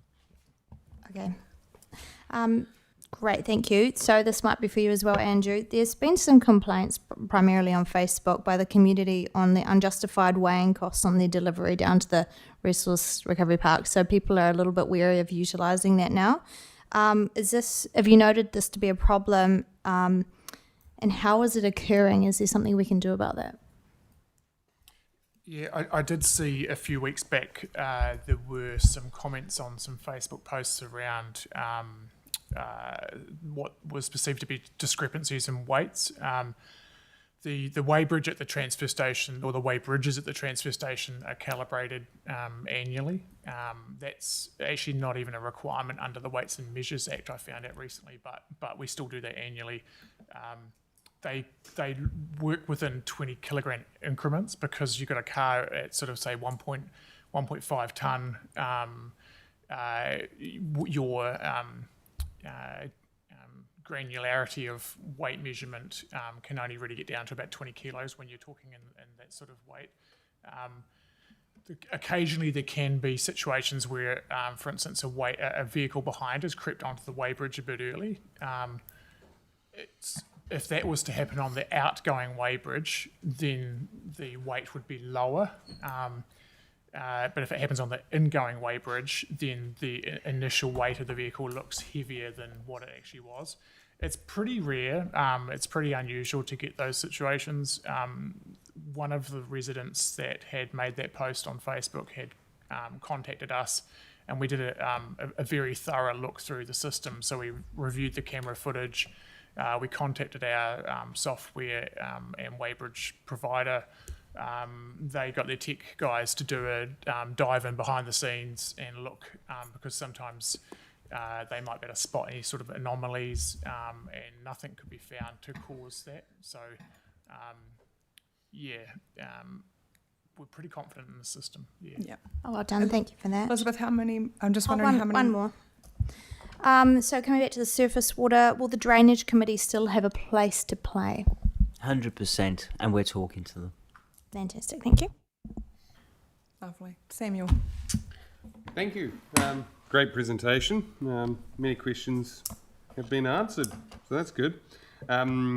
Just touching on the weighbridge thing, that week, me being curious and a frequent user of the facility, I drove in, told the staff member at the weighbridge I was going to drive back out just to get the measure, and much to their displeasure, but it balanced out.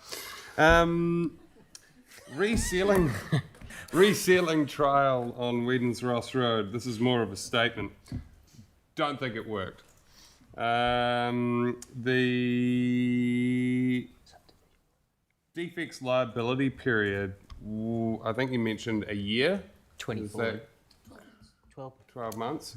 And are we getting like-for-like delivery on that repair if a section's failed?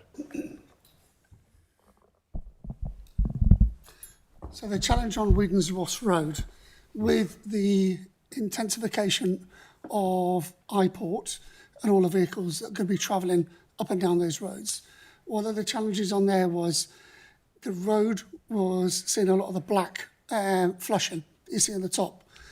We have a number of choices. We either excavate all that material out and lay a whole new road, or we find new ways of doing business. Different sections of that road have been treated in different ways. And there have been a number of those have been trials with our contractors where we agree that we'll come up with different solutions. So we get them at cheaper prices in order to deliver some of these works. Some have worked, some haven't, but we've got ways of fixing them going forward. Cool. And just to the like for like, so for example, I'll put a bit of context on that. If we wind up with a pothole on a resealed full stretch, I've noticed quite regularly that we're getting a pothole patch back in, which is giving us another circle of failure, as opposed to we're not getting what we originally engaged for, which was a nice smooth surface. And quite regularly, our new surfaces, in my opinion, and around where I live, aren't lasting the length of time that stuff that hasn't been touched since the 90s is lasting. And that's what a big concern from a lot of my constituents are. Is there any understanding as to why that's happening? A couple of questions. So the first one, if we think about some of our capital sites where we're making a new road and we're putting a surface on, if that surface fails within that first year, you might see some potholing and some temporary repairs. But before it comes into the next season, a full repair will happen with a like-for-like surface in road maintenance.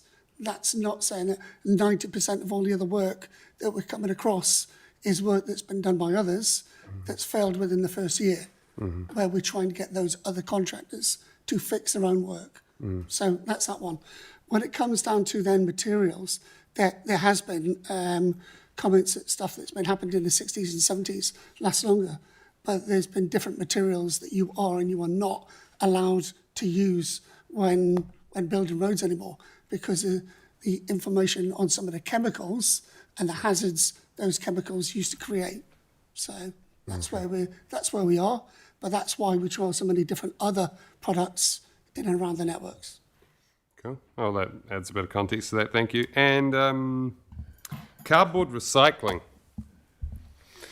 Are we? Yes. Check them up, yeah. Musical chairs, isn't it? Yeah, it is. Sorry.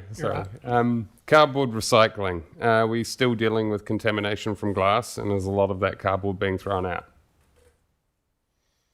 Are you referring to curbside collected materials? Yeah. No. So I don't think it was ever thrown out, but there is issues associated with the full commingled curbside collections. So some parts of the country have a separate glass system. By commingling all the different materials into the one bin, It does restrict our recycling processor to a reduced number of plants around the world that will accept that material, because there will be glass fibres in amongst the paper and there will be glass particles in amongst the fibre, and some processing mills won't accept paper or fibre or cardboard from curbside collections that contain glass. The processor that we use has established relationships around different parts of the world to sell the product, and their sorting facility is pretty high tech, and they get really low levels of contamination in order to meet the international standards. Yeah. Cool. So we aren't actually seeking to separate cardboard or glass at this stage, though. Definitely not cardboard, but separated glass collections is certainly something that we're considering at the moment. Okay. Yeah. All right. One of those future opportunities. Yeah. Thank you.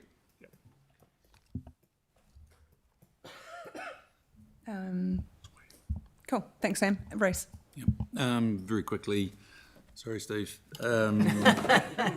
You talked about, sorry, Gareth. You talked about third-party engagement for doing the checking the assets in the defects liability period.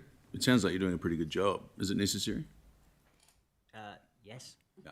Yeah. Okay, cool. Great. There's an awful lot of work out there that we know about, and there's an awful lot of work out there that we don't know about. Yeah, Sam might have touched on some of it. And the surface management, the new division there, who was doing that prior?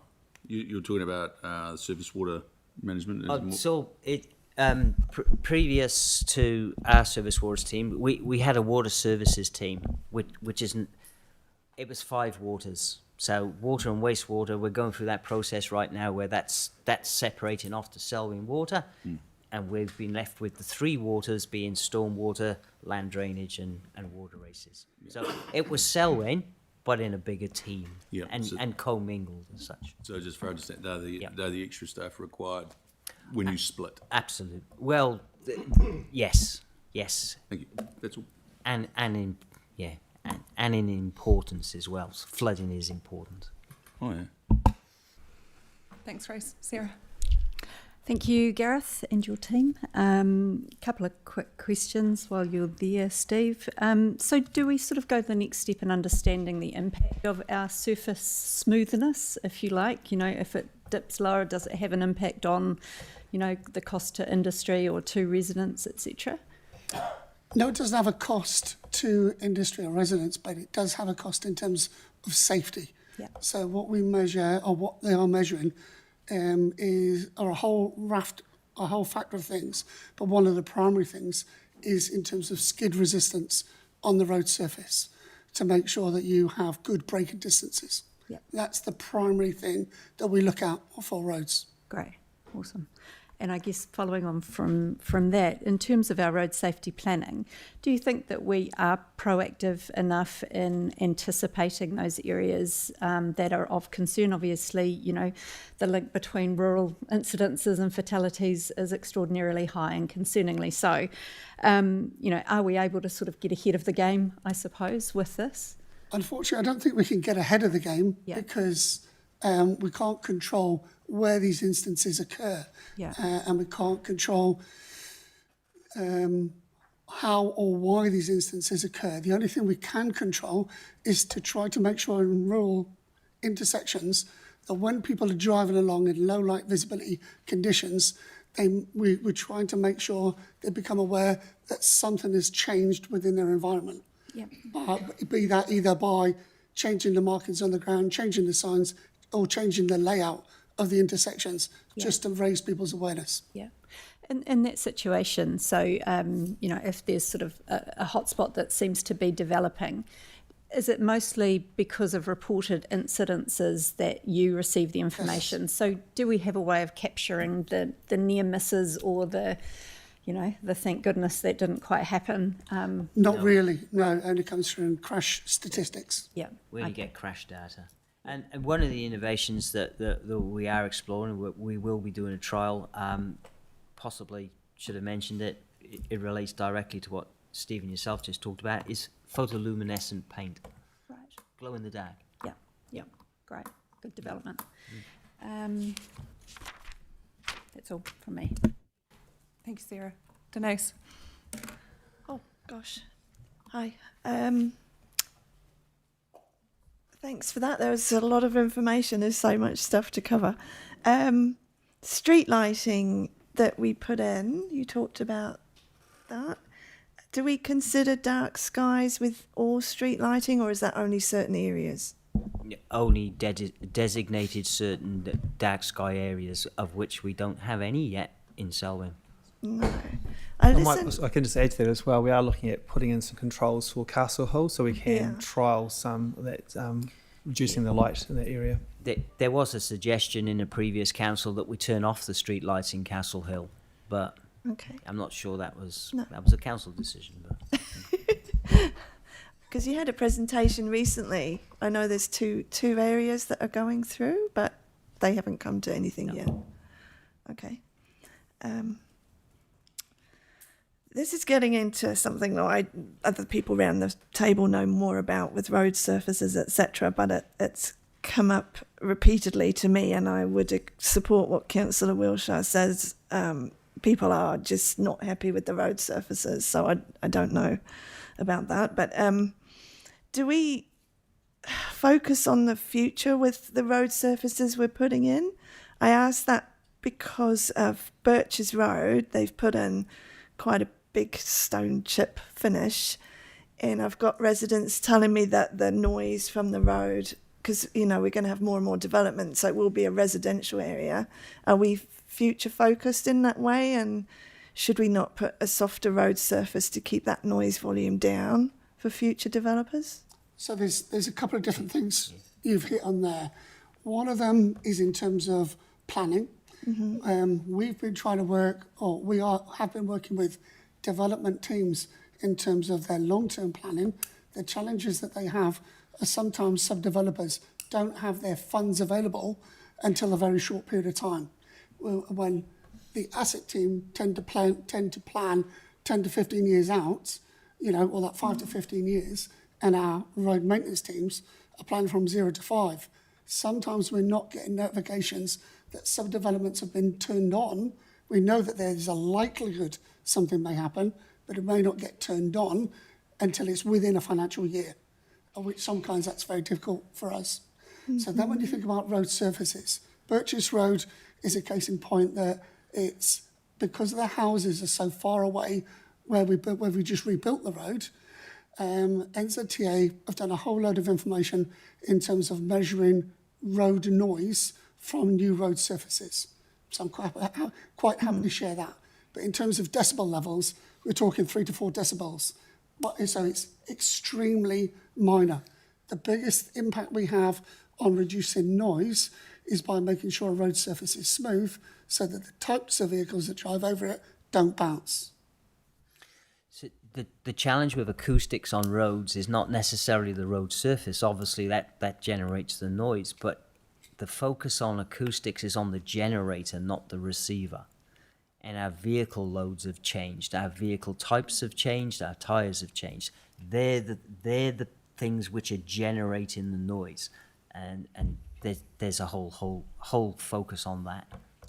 But I can highlight some very good stuff that's happening. So if we were to follow Australia, New Zealand road in best standards practices, everywhere where we have an asphalt road in a residential area like Rolleston, West Melton, all those areas, if we were to follow their practice, we would have to put a chip seal surface down on every single one of those roads, which, as you can imagine, would be very unpalatable for the people that live there.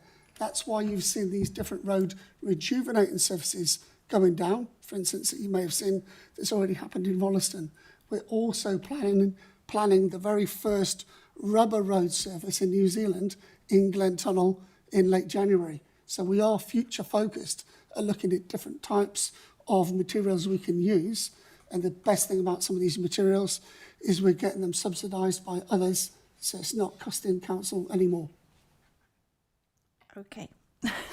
So can we look at the Birches Road situation. I'd though, be better to come back to you one-on-one Okay. with some information on those and why we do what we do.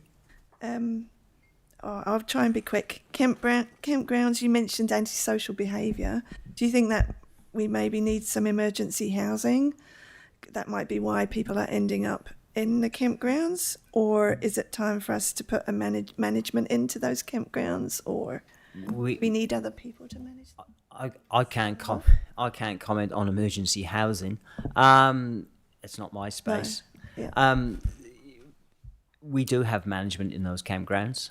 We have a campground. We have currently a campground ranger who will be a reserves officer, who is very skilled in dealing with people in campgrounds.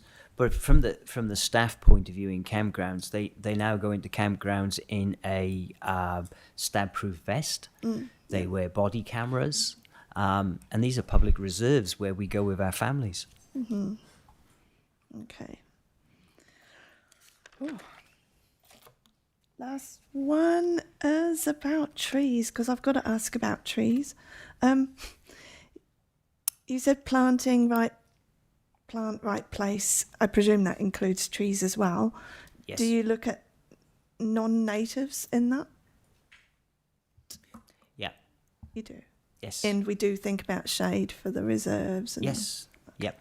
And quite happy to put you in touch with Mason if you've not met Mason. Yeah, who's I have. an arborist. Yeah. Yeah, no, that's okay. I do believe that our tree policy It's will going come through. back to us. It will come back again. Yeah. Well, it hasn't actually No, I been know it to hasn't, us yeah. yet. Yeah, it's been 2 years in the making because you've got to get these things right. So, yeah, it will come to us for review.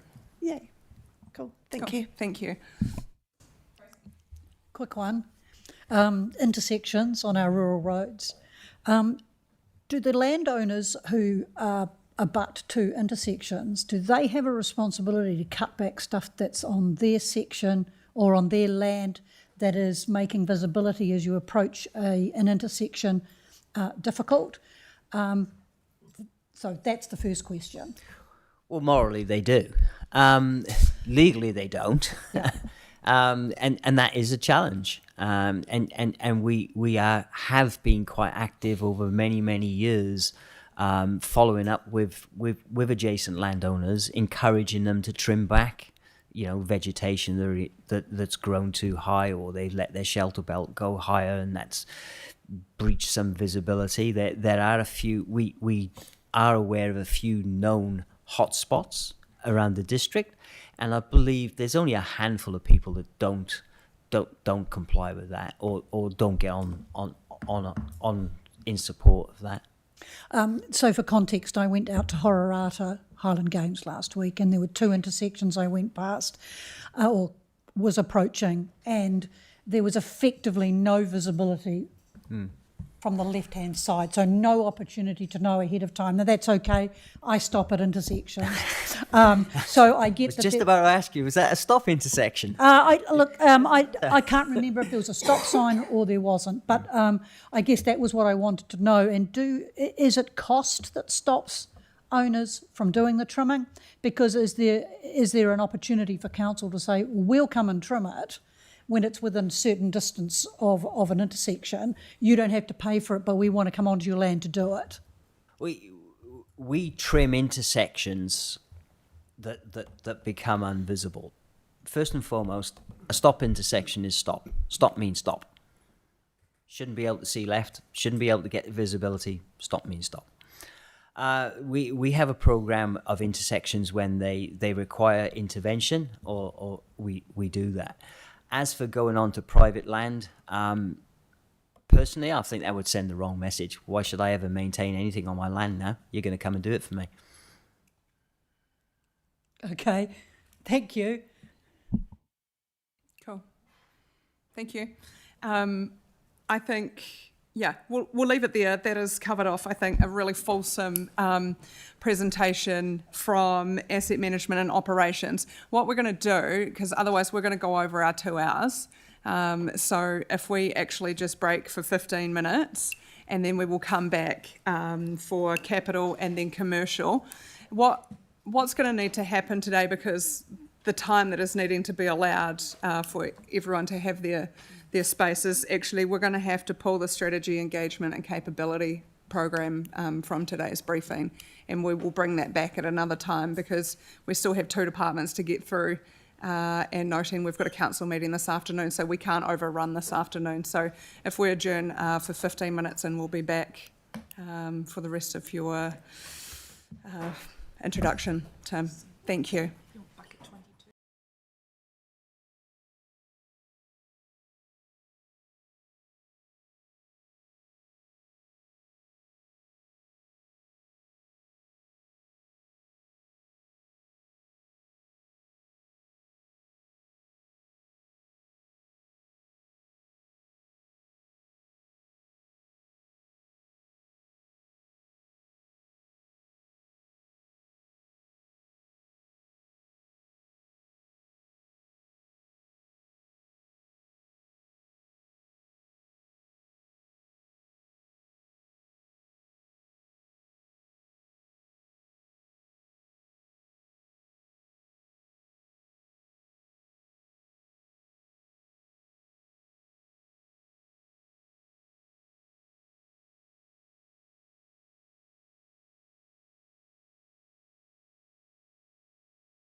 into the Capital Works program. Thanks, Lydia. So look, I might just spend a little bit of time introducing this piece, giving some context. David Spriggs, to my right, is the new head of Capital Works. David's been with us for all of 8 weeks now. 8 weeks. 8 weeks. So I might have touched on this a bit when I spoke to you a couple of weeks ago. But we've got a significant challenge with our Capital Works delivery. It's a large, complex program of work. And if you look at the last long-term plan, over the 10 years, including water and wastewater, is about $1.4 billion of work to deliver. So by anyone's standard, that's a significant amount of work. If you look at previous long-term plans, that's doubled in size and complexity. But what we haven't necessarily seen in the Capital Works space is a change in our approach and the way we work. What we haven't seen in the Capital Works space is necessarily support for the teams in regard to systems and processes to support the delivery of a really complex piece of work. So the message that I'm trying to get across to you is our improvement in the Capital Works space is incremental. The team did an incredible job last year. We delivered almost 90% of our budget, our Capital Works. But to be fair, that hasn't really helped us. I think that sets some unfair or unreasonable expectations around what we're going to deliver this year. And I want to be really clear and transparent with this council that I think we're going to struggle to achieve our KPI this year, which is currently sitting at 90%. Now, there's some really good reasons for that, and we have some really good programs in place to address that and try to bring that back, and David will talk a little bit more about that shortly. We've got to approach with council that we deliver bad news quickly, and we intend on doing that. We have a Finance and Performance Committee, and as part of that committee, we have a paper that we bring focused on the Capital Works space, which speaks to our performance, and that'll be the opportunity for us to be really clear around our performance, how we're performing, how we're delivering against our budgets and forecast. One of the big areas that we need to sort out is, and you heard me say it at the start of the session, we want to make sure that if we agree it and it's approved by this council and as part of the long-term plan, then that's what we deliver. So we're moving away from this kind of just-in-time construction and looking at what we need to deliver over the next year, and with David's support and the rest of the team looking at, well, actually, what are we trying to deliver over a 3-year period? And that's really important because those who know a bit about construction in the room, and there are some of you, some of the projects we're trying to deliver, we need to start planning for those 3 years before we put a shovel in the ground. So it's really important that we're taking that step back approach. So we'll report our performance as part of the Finance and Performance Committee meeting. We've got our work cut out for us to deliver against our KPI this year, but what we will commit to this council is being really transparent around our performance and getting information to you as quickly as possible. Right, then I'll hand over to David. Sorry, thank you, Tim, and good morning, everybody. Function of Capital Works, I won't read all of that out, but it's really focusing around we deliver projects for teams across council, but it is dominated from asset management and growth, and you'll see as we step through this, some of the stuff that Murray and Gareth have spoken about, some of their things that they're working on flows through into projects. This is our team. Well, there's about 14 or 15 of us.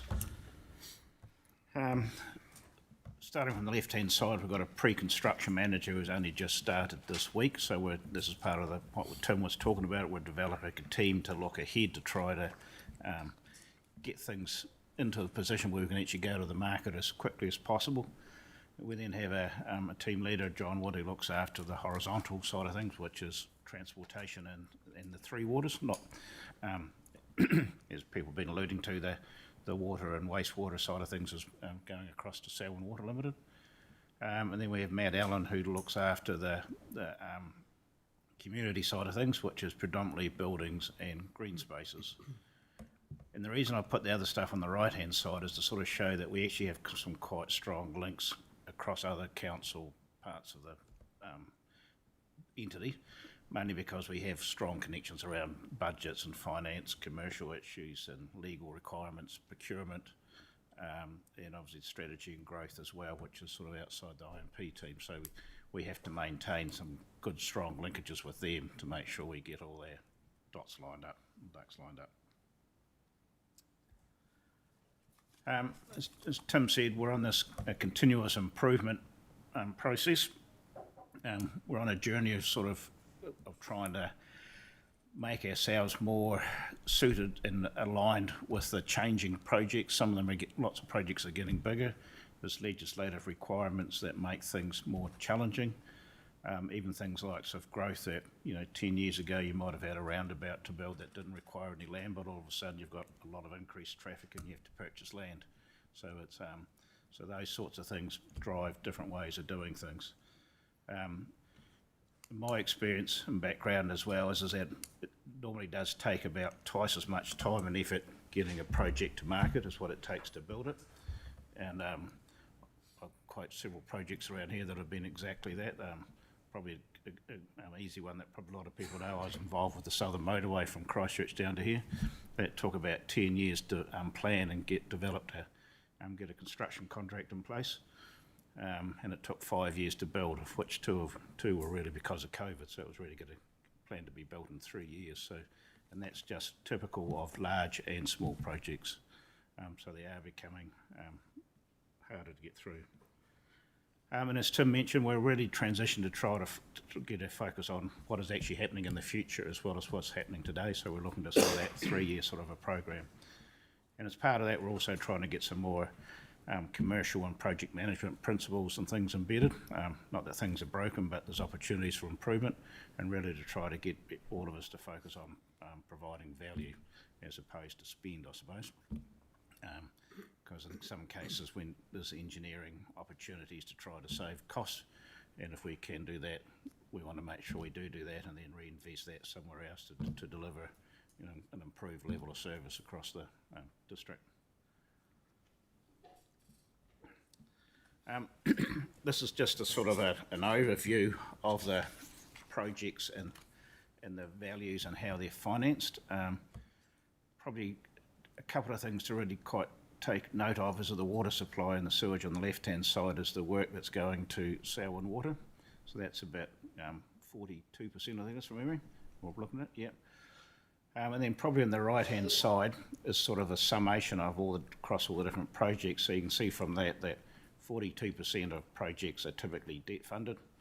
The next one down is developer contributions, which is 32%. So between the two of them, it's almost 3/4 of the funding comes from those two funding sources and revenue streams.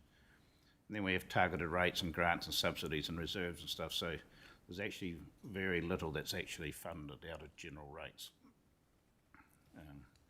Looking at it from another angle, which might be a wee bit easier, is this is the same information from a pictorial view. So on the left-hand side is the projects by dollars and percentage of the total spend. And you can see in there that things like the water, sewer, roading and community are sort of 20 to 30% each, and other bits and pieces make up the left, make up the rest. But if you look on the right-hand side, that graph actually shows the number of projects we've got. So you can see for community, 20% of the projects by value result in 52% on the number of projects, which just highlights the scale and the size, excuse me, of a lot of the community projects is very small, and they obviously require a bit more time and effort to work through because of their scale. You don't get the advantages of scale to be able to take to help with that. And then obviously the water and sewer and the roading stuff, once again, are probably not dissimilar in numbers. So this includes the Selwyn Water Limited, and just to sort of as a comparison, this is the same information without Selwyn Water, so it's sort of a bit of a guide of what it's going to look like going forward. So you can see in that roading is just over 0.5%, or just over half, or about half, and community is 35%, or about a third. But then when you convert it into the number of projects, community dominates significantly. So it's just sort of gives a bit of a demonstration.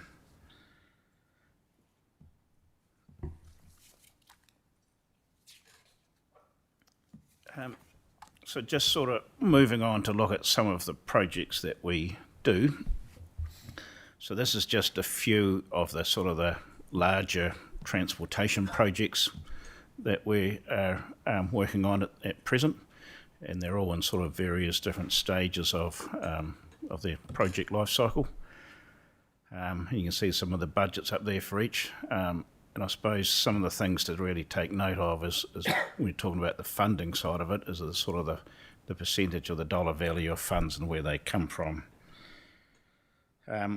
So you can see, for example, most of them have got NZTA co-funding, got quite a few of them, but not all. And that was sort of the stuff we've been talking about.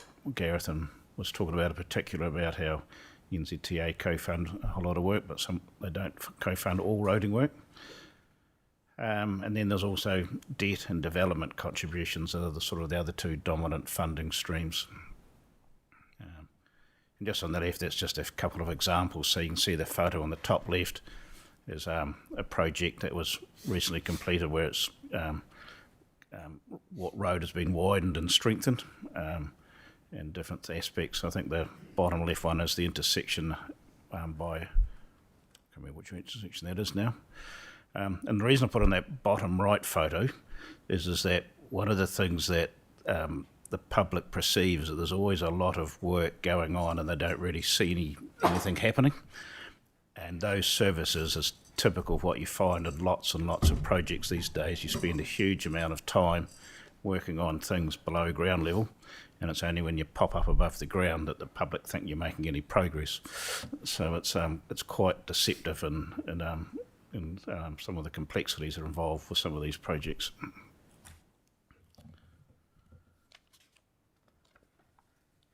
Just looking at Lincoln Town Centre as a particular one-off project.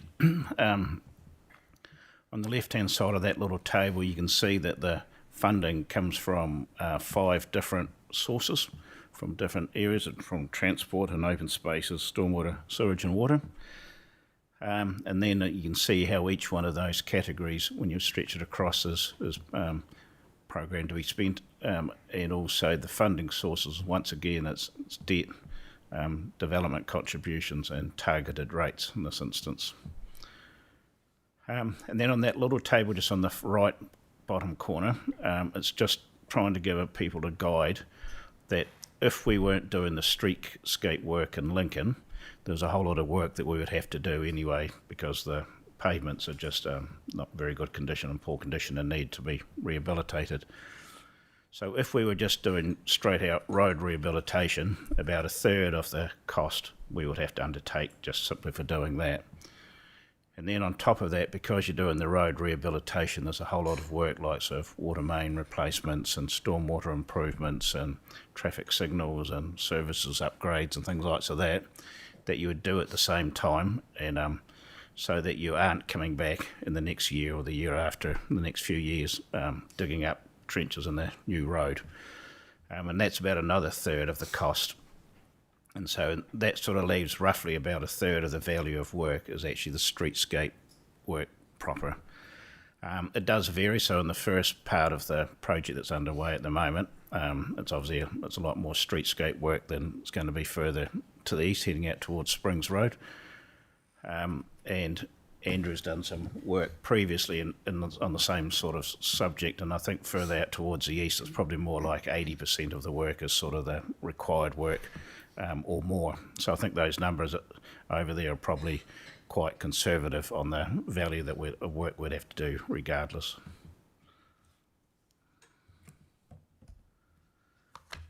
Moving on to the water projects. As we mentioned, the focus going forward is going to be around stormwater and stockwater races and land drainage. And there's not a lot going on in that area at the moment. There's obviously quite a lot on the water and wastewater, which is going across to Selwyn Water.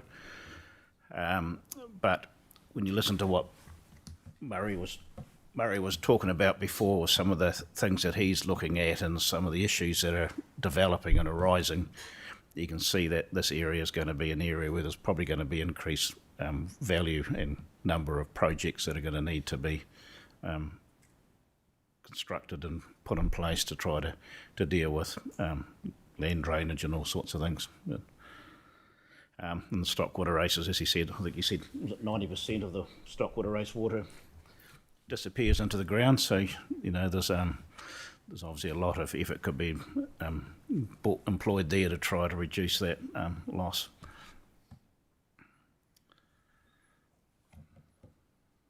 And once again, the funding is sort of from debt and development contributions and targeted rates. So once again, there's very limited amount of general rates money being invested.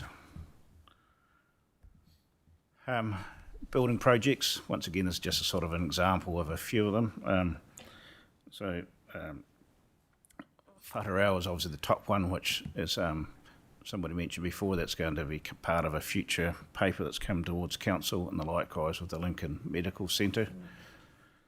And then the other one as well, which hasn't been mentioned to date, but is extending the office building here for more staff, which is some of Murray's team are working through a business case side of that and look to bring a paper to council as well in the near future.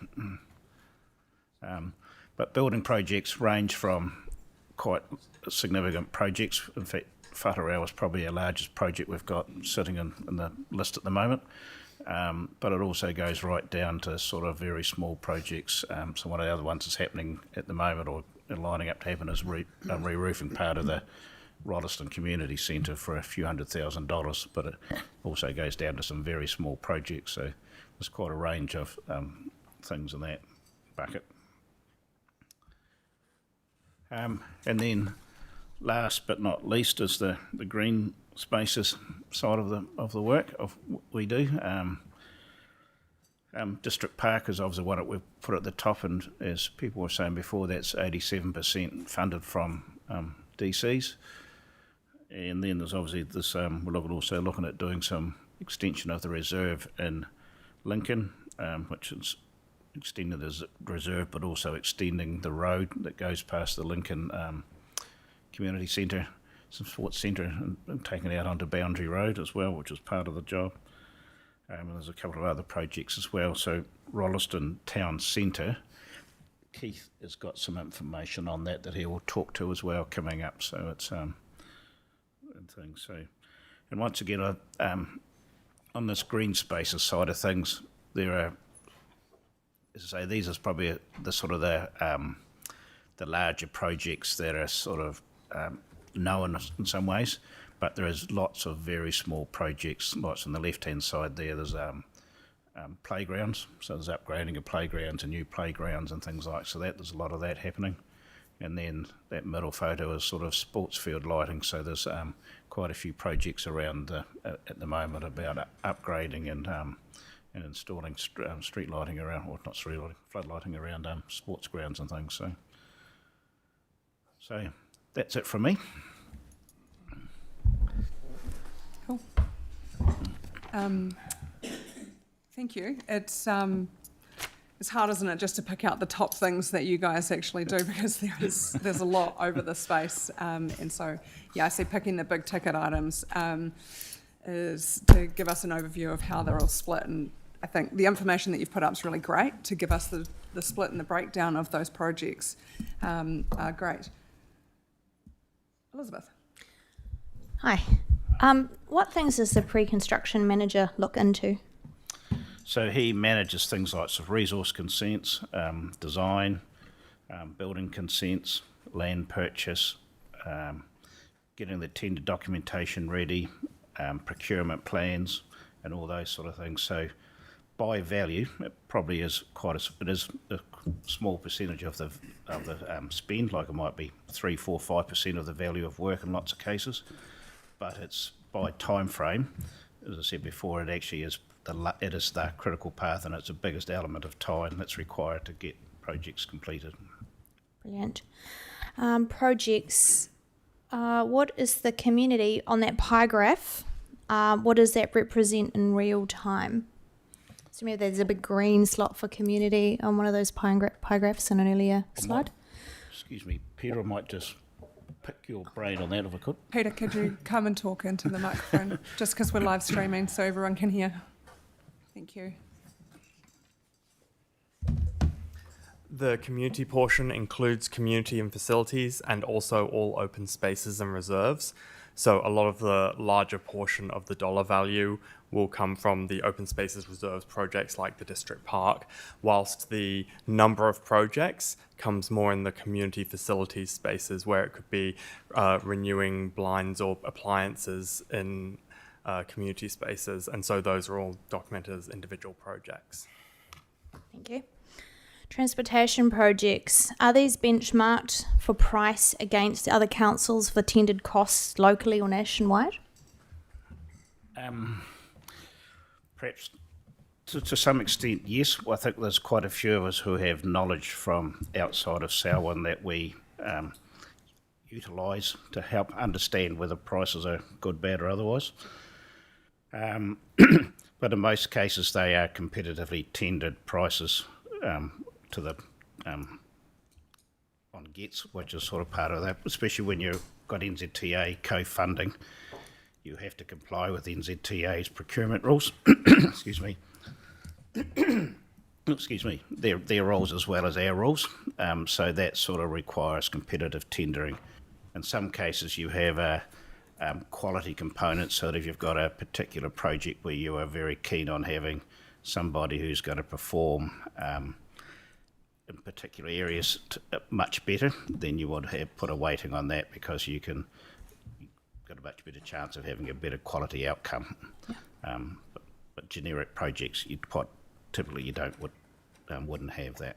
Okay, thank you. Do we have a policy on which all services must be upgraded at the same time as what you're doing with the Lincoln Town Centre for major roadworks? And why would this not always work?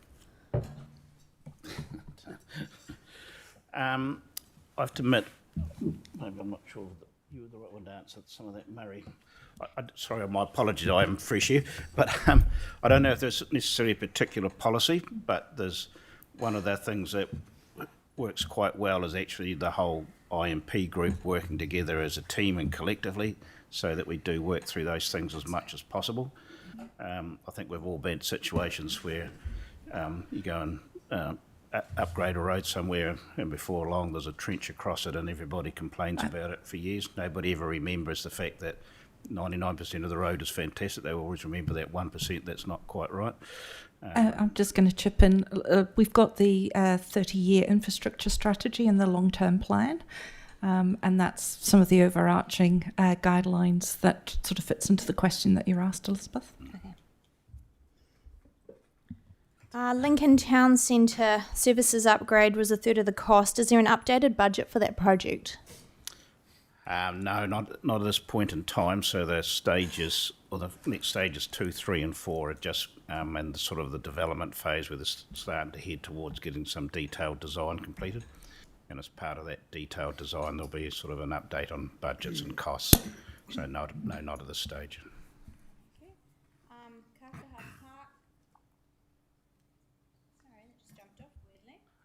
Yeah, I'm not entirely sure.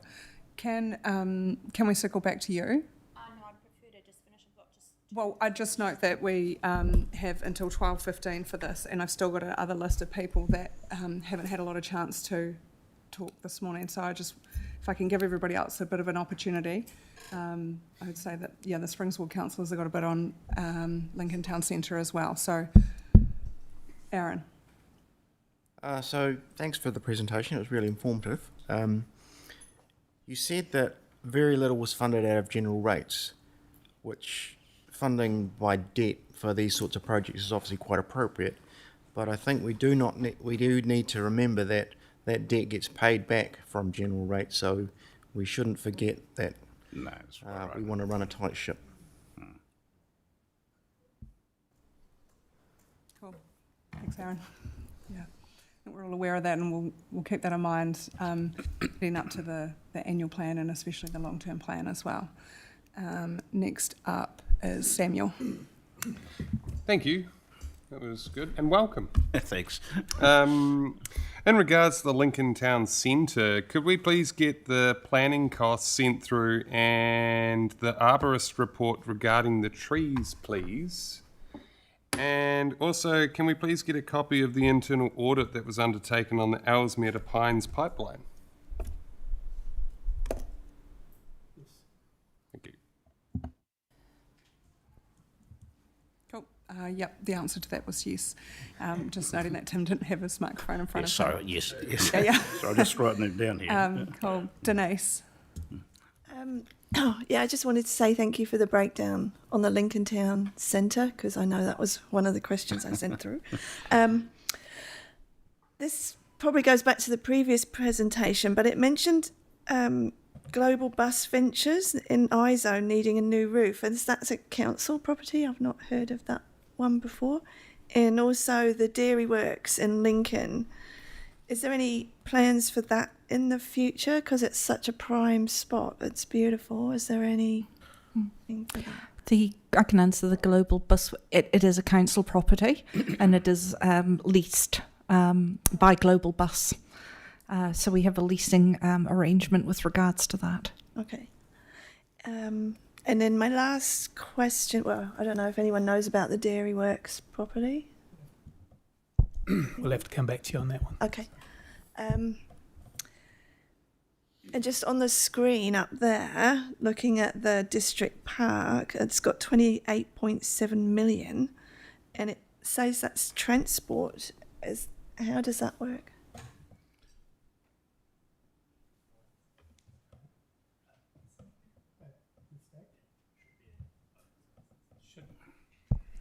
That should be in the open spaces column. Okay. Thank you for pointing out the That's intention okay. on the state. That makes it more clear. Thank you. That's all. Thank you. Cool. Thanks, Denise. Also, the question about like Global Bus, and you will through finance and performance, there will be property listed in there that you'll get oversight over. Yeah. Cool. Elizabeth. Kakaha Park stormwater remediation, is this for the new development of the park or existing?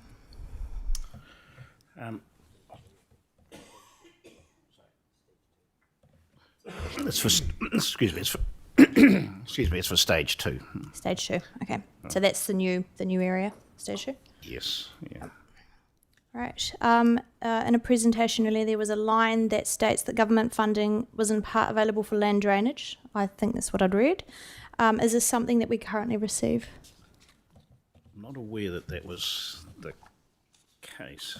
This part funding is more NZTA, but I suppose part of that is probably links back to what Murray was commenting on, is that the initial part of stormwater systems sort of deemed to be part of the roading network, so therefore they come under some of that subsidy in lots of cases, but not once you get into sort of the main distribution side of things.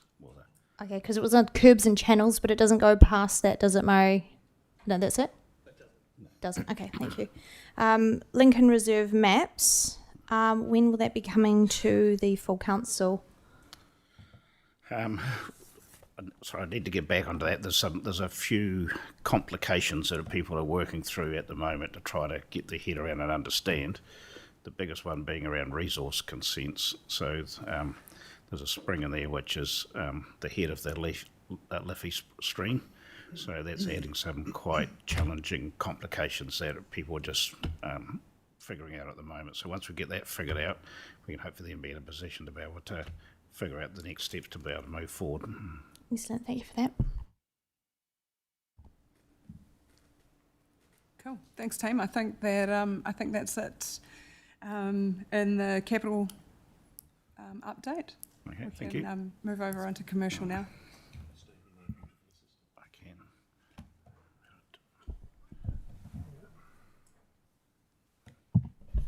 Okay, good afternoon, everyone. I'm just going to ask David if he can change the slides for me as we go through. So, first slide, if you could, please, David. Introduction to commercial. So the main thing, this is a relatively new post. Yes, I'm an army of one, but I would like to point out, and I think a bit of a shout out to, I get fantastic support and collaboration with the finance team and the legal team who are all sitting here right now. And I guess there's no surprises in the statement that commercial is really mostly about financial and legal. And the main aim for this role is to try and introduce some strategic commercial leadership into everything that we do. So all the three presentations that you've just heard, how can we improve our commercial approach and our commercial understanding in everything that we do, everything that we deliver, particularly when we're working with partners in the outside world. And I think this is very much a function of what happens to an organisation when it grows in size and it suddenly feels that it needs to have a little bit more rigour around its commercial approach. Next slide, please, David. So I guess when we're talking about improving the commercial capacity, one of the things I'm keen to do, and I go around spend a lot of my time talking to the rest of the team, I'm the guy who's interested in the what and the why. You've heard a lot about the how and the who. How do we deliver it? Who's going to do it? How much money have we got? How long have we got? I like to understand what's the purpose for doing something, what's the question we're trying to answer, what's the outcome we need to achieve, what does good look like, will the community be happy with the outcome, and what's the best way of achieving that outcome. So that's really where I'm coming from it, and that, as I say, that is the commercial approach. But there's a real key thing, as David has pointed out, that we're on a journey with our capital projects. If we take the view that we're doing things well, there's always going to be room to do them better. And that's really what we're looking at. So capital projects is quite a big function or area of focus right now. You've seen the level of spend, you've seen the number of projects. So I'm spending quite a lot of time with the capital projects team trying to support them in the work that they have to do. And you'll see there from the list some of the things we're trying to do, working with the outside world, the development community. We're seeing an increasing use of development agreements as a way of finding additional funding or bringing forward some of the works that are not contained within the long-term plan or the annual plan at the moment, so that we don't hold up future development within the district. But development agreements need to be applied consistently and fairly. We need to understand the capacity of our development community and what partnerships we can form with them and how we execute and monitor those well. One of the things that I'm going to really focus on is how we start our journey, and that is really to the heart of the what and the why.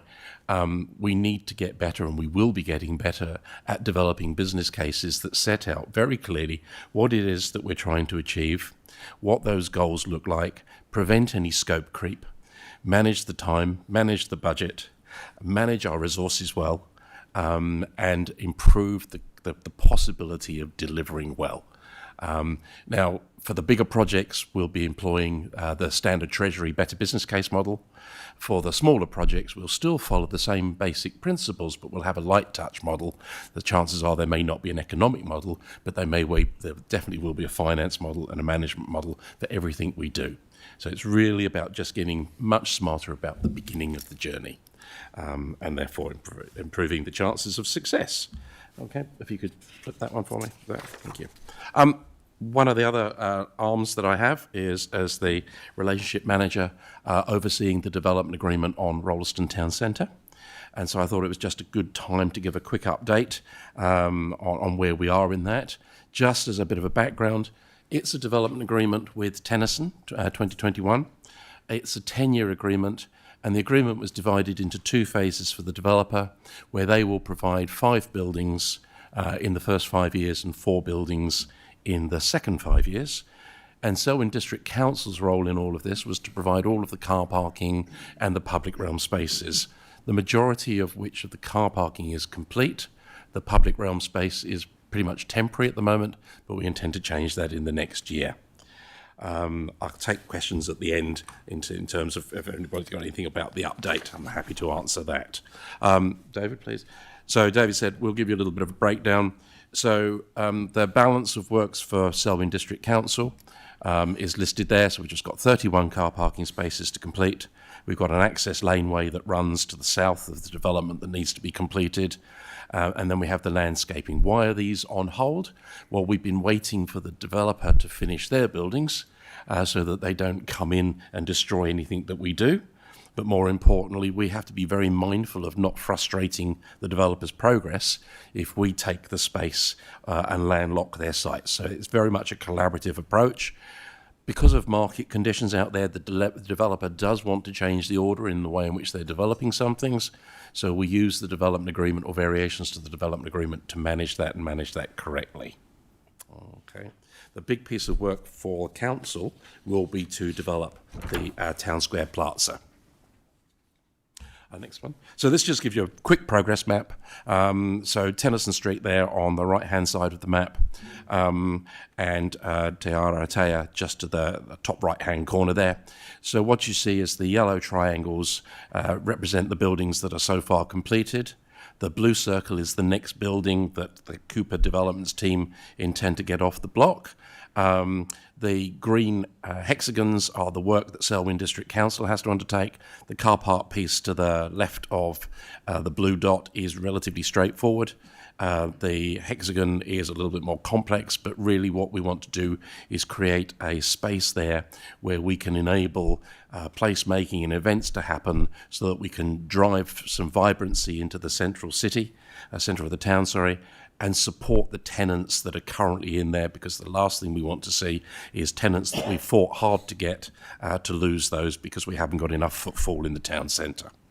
The red dots then represent the next 5 years. And just as a summary, the first 5 years comes to an end on the 7th of July next year, and then the balance of the town centre is all due to be delivered by the end of, by July 2031. Another function of the Army of One, and working strongly with the legal team then, is to analyse and review all contracts. So whether they're new contracts, and I put a couple of examples there at the moment that we're dealing with. So with the creation of Selwyn Water, there are new contracts that need to be put in place. There are also novation of existing contracts. But as you've also touched on today, we have major contracts such as the roading contract that they come up for renewal on a regular basis. And you asked questions about benchmarking during the rigorous re-procurement process, and we have got a new procurement manager working within the finance team. And we're all very joined up as part of that process.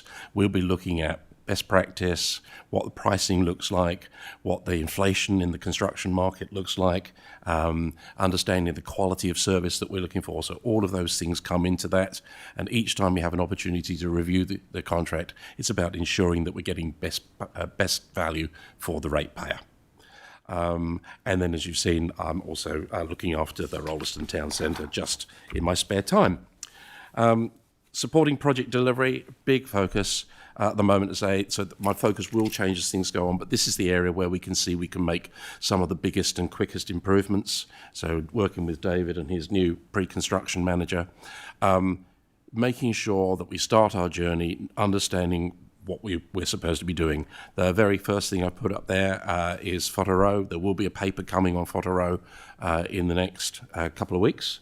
But this is an example of where we work outside of the IMP space, working alongside the community services team to ensure that they have the level of the support that they need. And this is very much about being in there at the beginning of the journey, answering that question, why are we doing this and what is it that we need to achieve? Are we really clear about what we're asking the capital projects team to deliver? And when we get to the Whātaro presentation in a couple of weeks' time, I'm sure there'll be an opportunity to ask a lot more questions about where we are on that particular one. A couple of other things, just that because we've been talking about capital projects. When we look at our budgeting and forecasting, we need to get more accurate in terms of the granularity to match things like seasonal requirements.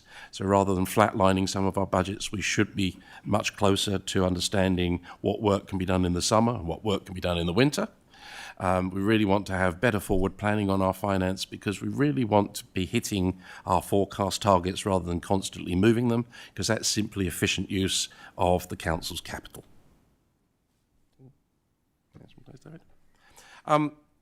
I'm sort of touching on a couple of other areas that you are going to get other presentations from the finance team.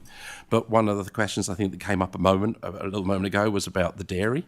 This is not my specific piece, but as a general approach, we do need to look at all of our strategic land holdings and understand which of those we should be retaining, which we should be divesting, which ones are suitable for future development. Again, all about driving the best possible value that we can for council. Similarly, when we make decisions around strategic land purchases, we need to be clear about what the use for that strategic land purpose would be, rather than simply land banking. Any money that we've got tied up in assets is money that we then need to go and borrow to deliver something else. So really getting that efficiency right is important to us. Reporting is also very, very key to me. So we have a new tool from the finance team. It's a dashboard report system using Power BI, but it gives everybody in the team a monthly view of exactly what's going on. And when we find that something's not going to plan, there's a small posse of us that go and interrogate the project to understand what is it that's caused it to go off track. Is it coming back on track? If it's not coming back on track, what is the cure plan? So again, this is just about financial and commercial rigour. I think the last one. And so just circling all the way back, starting the journey is the most important place, so understanding what it is you're doing, why you're doing it, and what you need to achieve is what the business case will identify.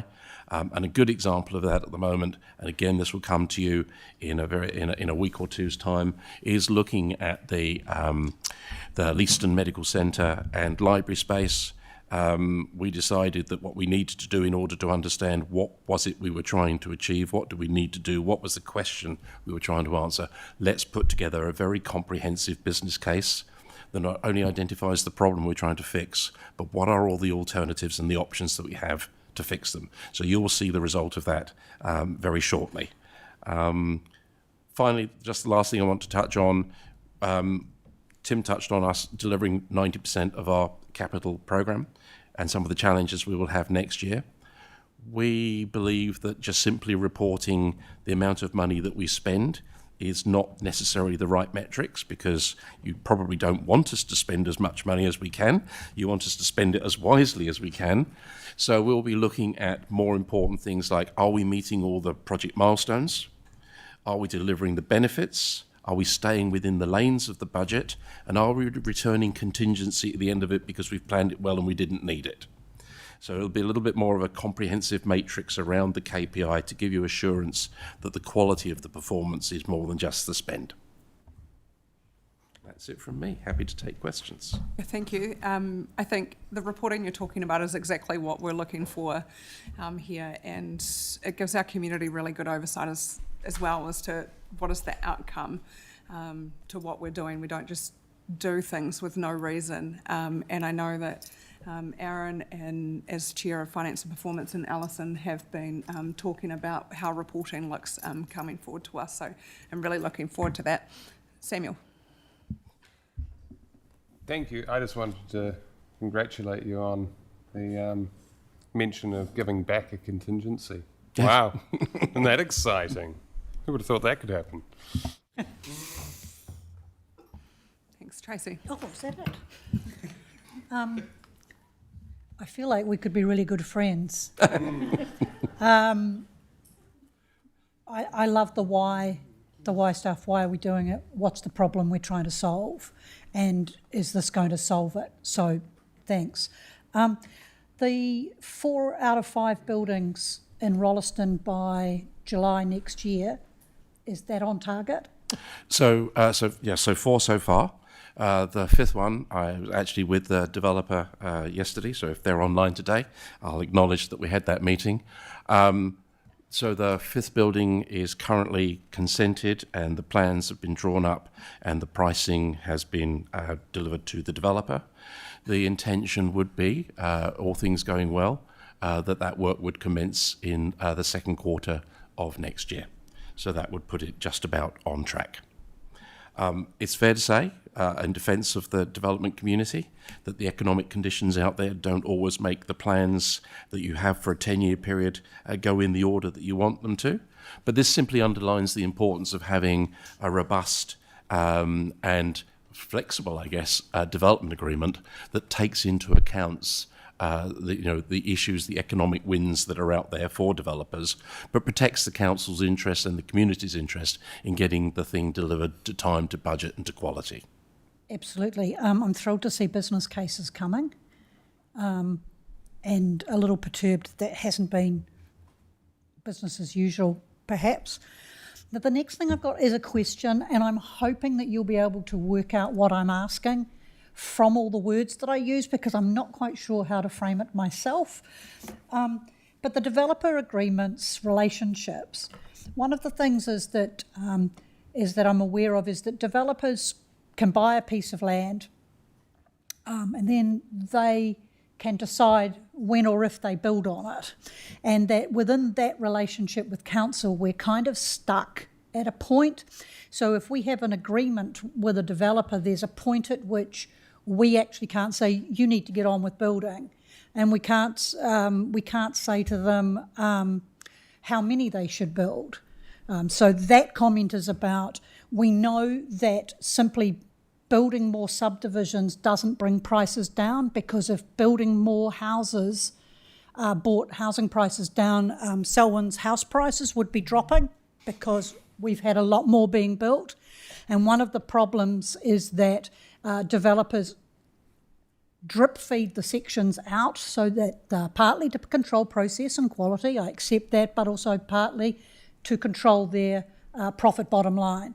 And we're a little bit at the mercy of that. And I'm just wondering, in these developer agreements, if any of that stuff from a resident ratepayer council point of view can be addressed, or are we hamstrung in that we can't, where there is no mechanism, even if we had a contract with them, that they have to release a certain number of sections by a certain date, that sort of thing. I hope that made sense. It does.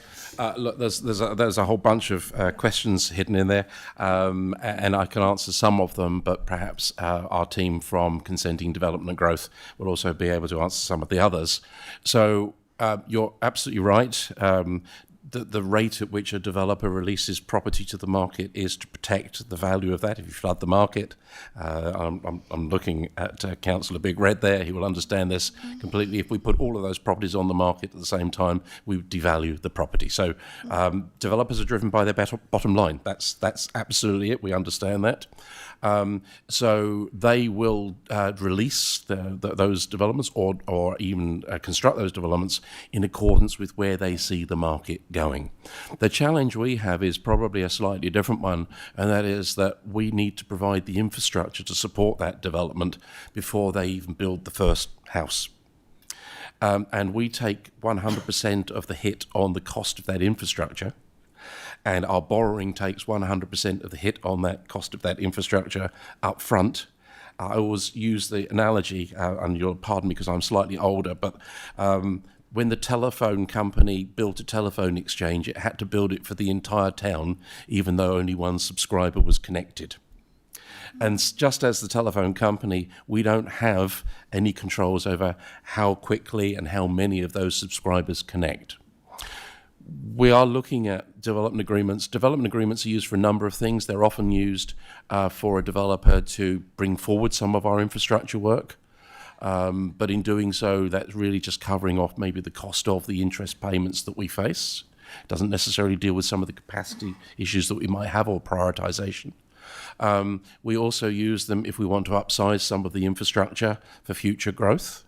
I think there is an opportunity to look at a better partnership whereby when a developer has a particular need that sits outside any of the plans that we may have, that the developer, working to specifications from the council, should be allowed to get on and undertake the full scope of that work, and the council will pick up its share of the costs.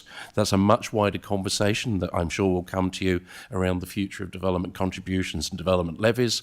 But I think I just wanted to mention to make sure that everybody understands that we're trying to join the dots around all of those to see how we work better with the development community, how we recognise the limitations that we have on our borrowing capabilities when you suddenly introduce a new $2,500 home subdivision, and how we better plan as a portfolio rather than on individual development to make sure that we get the best value we can for the money that we're spending.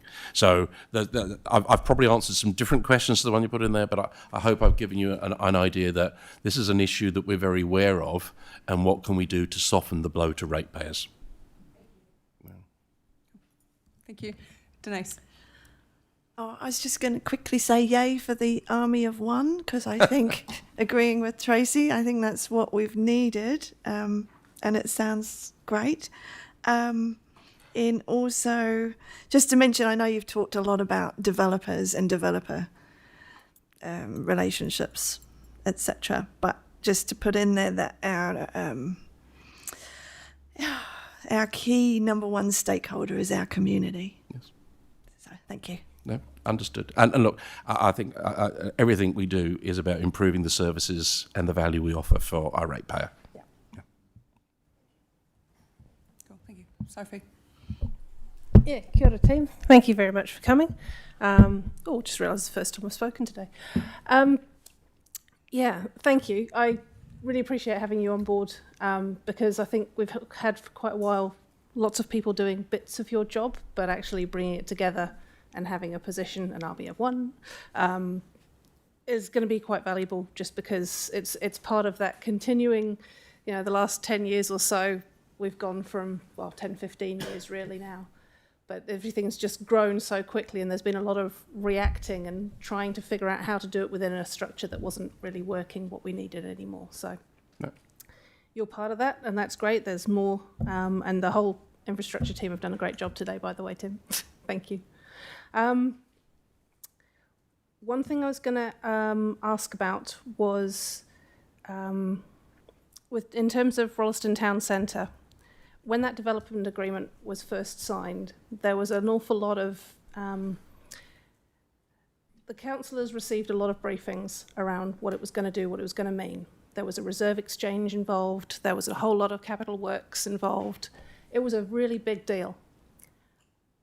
And then it kind of stopped over the last couple of years and we've had next to no briefings whatsoever. And I know part of that is because the Coopers put a pause on things.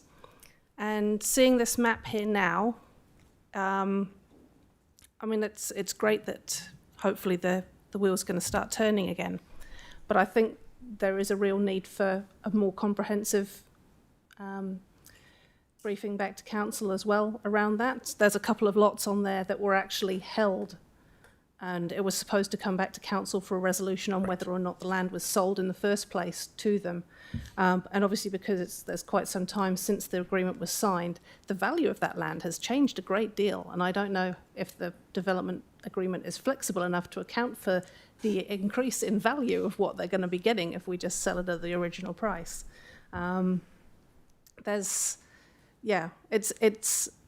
great to be flexible with the community, but at the same time, as Denise just said, the whole point is that the residents should be getting the most back.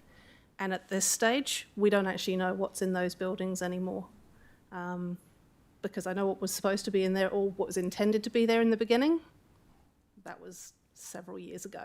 Yeah. So I don't know quite where everything sits now. And given the significance of it, it's one of those things that I would really like to see us have some more information about, please. I think I'm happy to commit to coming back with an update on where we are with Rolleston Town Centre, because I think you're right. We've had 2 years where things have been very, very quiet. That is mostly down to the model that the particular developer uses. I'm going to call them an organisation that leases first before they build and then they sell on. That means that they are very, very reliant on what's happening in the market space. Things are quietly picking up confidences, so that will come in. You refer to the fact that there is a resolution on one particular lot. I think it's sexily called Lot G. The use of that lot, the proposal for the building on that lot has to come back to council, and that was a discussion had yesterday with the developer as well. So we're very well aware of it. I think this is the perfect time to come back and do a more deep dive onto what's happening in the future of Rolleston Town Centre. Awesome, and I appreciate that. Potentially it's a commercially sensitive one, so it may, I won't give away. I don't know whether it details. meets PX rules, but yeah, we'll find out, I guess. Yeah, Sophie, you are right. We are limited in what we can say, so it will likely be a PX briefing. Yes. That's fair enough. And yeah, I guess the only other comment I had, and it is more of a comment than a question, is it's great to have the why, but I love how your team today has described a lot of the parts where, you know, you can do one thing, but these are the various effects of it, and actually a whole bunch of the projects are constrained by decisions which are always made by a previous council in many cases, around budgets, level of service and what the resourcing is, and just historically there has been a problem sometimes with previous councils of going, these are all the things we'd like to build, and then you never actually manage to put all the capital projects in because there is actually too many to fit in within the resourcing that is then made available. But yeah, hopefully we're going to get a handle on that. Kia ora. Thank you. Cool. Thanks, Sophie. Elizabeth. Thank you, Sue. Thanks for the presentation, Keith. How do you see your role working with the local community on community facilities? Very much at this moment in time, because I can just give you that snapshot in time. It really is supporting the community services team in understanding how we convert the research that's been done in the community into an actual outcome. And I think I used Whātaro as a particular example there, and hopefully when we do a more detailed presentation on that, you'll see where that is. Because I'm very interested in that what and the why, I will be inserting myself as much as possible in anything that results in a capital project, in order to make sure that we maintain a consistency in our approach, but that we are delivering what is required, rather than maybe what we might believe should be provided. And I think that's really important to get that difference in understanding what it is that we're required to deliver rather than what we might like to deliver, because we don't need necessarily to always over-deliver. We should deliver what is required.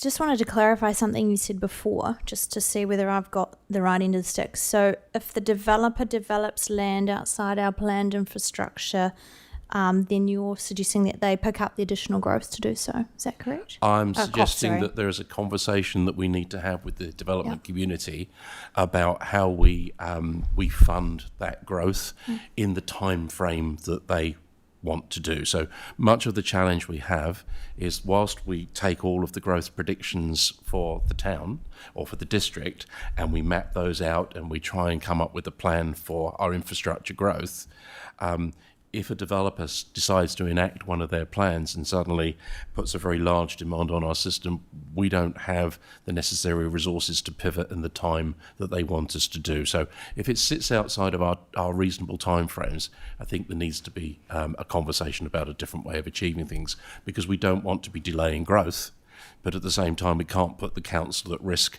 in overstretching ourselves to deliver infrastructure too quickly. Oh, I love that idea. I don't know if this might be a PX question, so don't answer it if it's not suitable to do this. But can the Rolleston agreement, can that change hands to another provider? Is that within the scope of that agreement? I think that is probably going to be a PX question, unfortunately. Yeah. Right. Thanks. Thank you. Sarah. Thank you, Keith. Super interesting. Just in terms of clarity around that long-term securing of land, where do we sit with, I guess, interface with the likes of Ministry of Health and Education, allowing for those sort of land banks, if you like, with them? That's a great question. Early doors, I think, for myself on that particular one. Yeah. There's no doubt that, if you look at the level of growth that's happening within our district at the moment, that communities are much more than housing. 100%. And whilst our initial focus has been on satisfying housing and I'm going to call it the wires and pipes that support housing, a community thrives based on having good health, good education and good community amenity. So there is work to be done around that. I'm going to look to one of my colleagues here, Denise, who works with the community services team, or heads that up.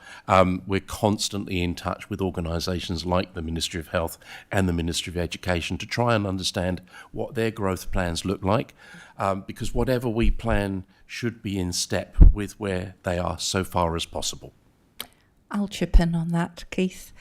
With regards to the Ministry of Education, I think I covered off, Sarah, at maybe the previous week. We've had a change and shift in the relationship with the MOE, and we do want them to come and present and meet council early in the new year in terms of working in with Emma's team and with our strategic relationship managers, that they take a more proactive approach with regards to where they wish to purchase land for building. So they haven't had the capacity to do that, and Minister Stamford has really led that change, and we saw that in the partnership with the increased classrooms coming to Selwyn.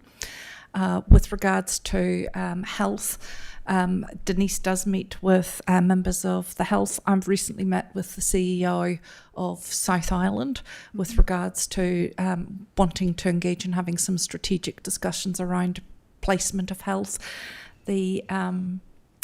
Of health services. The building across the road is a really good example of council's partnership with health in terms of building and having Fatora put health services into the building.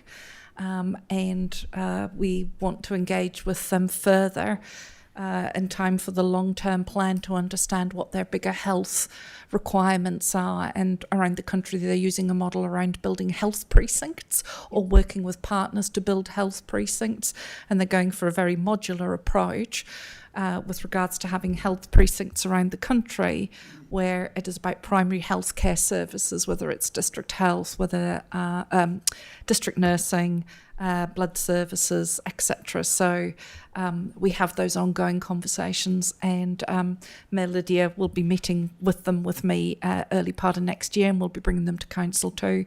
And they will also, from a health point of view, be coming to have a conversation with the Canterbury Mayoral Forum as well. So we've kind of got these relationships, and they're evolving as central government evolves. Yes. Ministry of Education and Health. Great. Thank you, Sharon. Thanks, Keith. Thank you. Cool. Last one, Aaron. Thanks very much.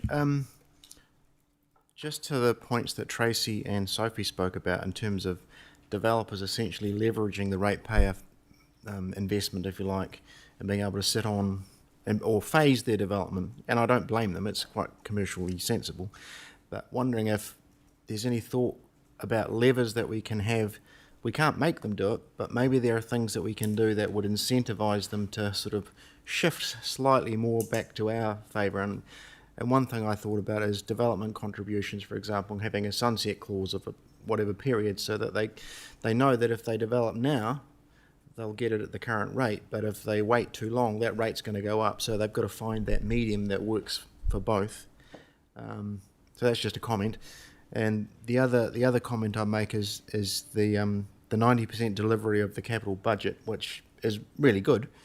And it's great to hear that you're talking about different KPIs as being more useful measures of just how much compared to just how much money you've spent as well. But of course, if we budget for 100%, but we only spent 90%, that 10% is sort of an opportunity cost, because we could be using that money elsewhere, and you talked about contingencies coming back, and that's really good. The other element that I think we need to have a conversation about is, do we push the budget down a little bit and aim for 100%? And obviously we're not going to hit you over a stick if you don't get 100% or the other KPIs, but I think it's a really important conversation to have. I'll just respond. So on both of those, there are conversations going on around DCs, which we may see a briefing coming sooner. So some of the comments you make are definitely being taken on board. Absolutely. In relation to what we're trying to do within the capital project space, I touched on the importance of accurate forecasting. Because accurate forecasting is a way in which we make sure that the money that we apply to a project is the appropriate amount.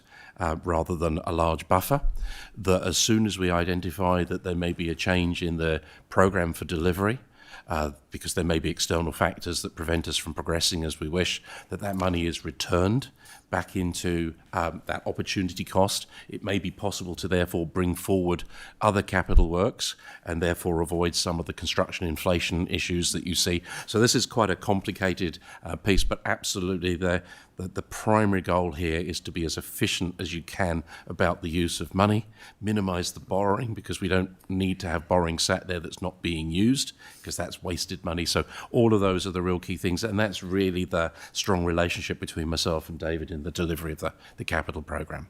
Yeah, thanks. Just really encouraging. Thank you.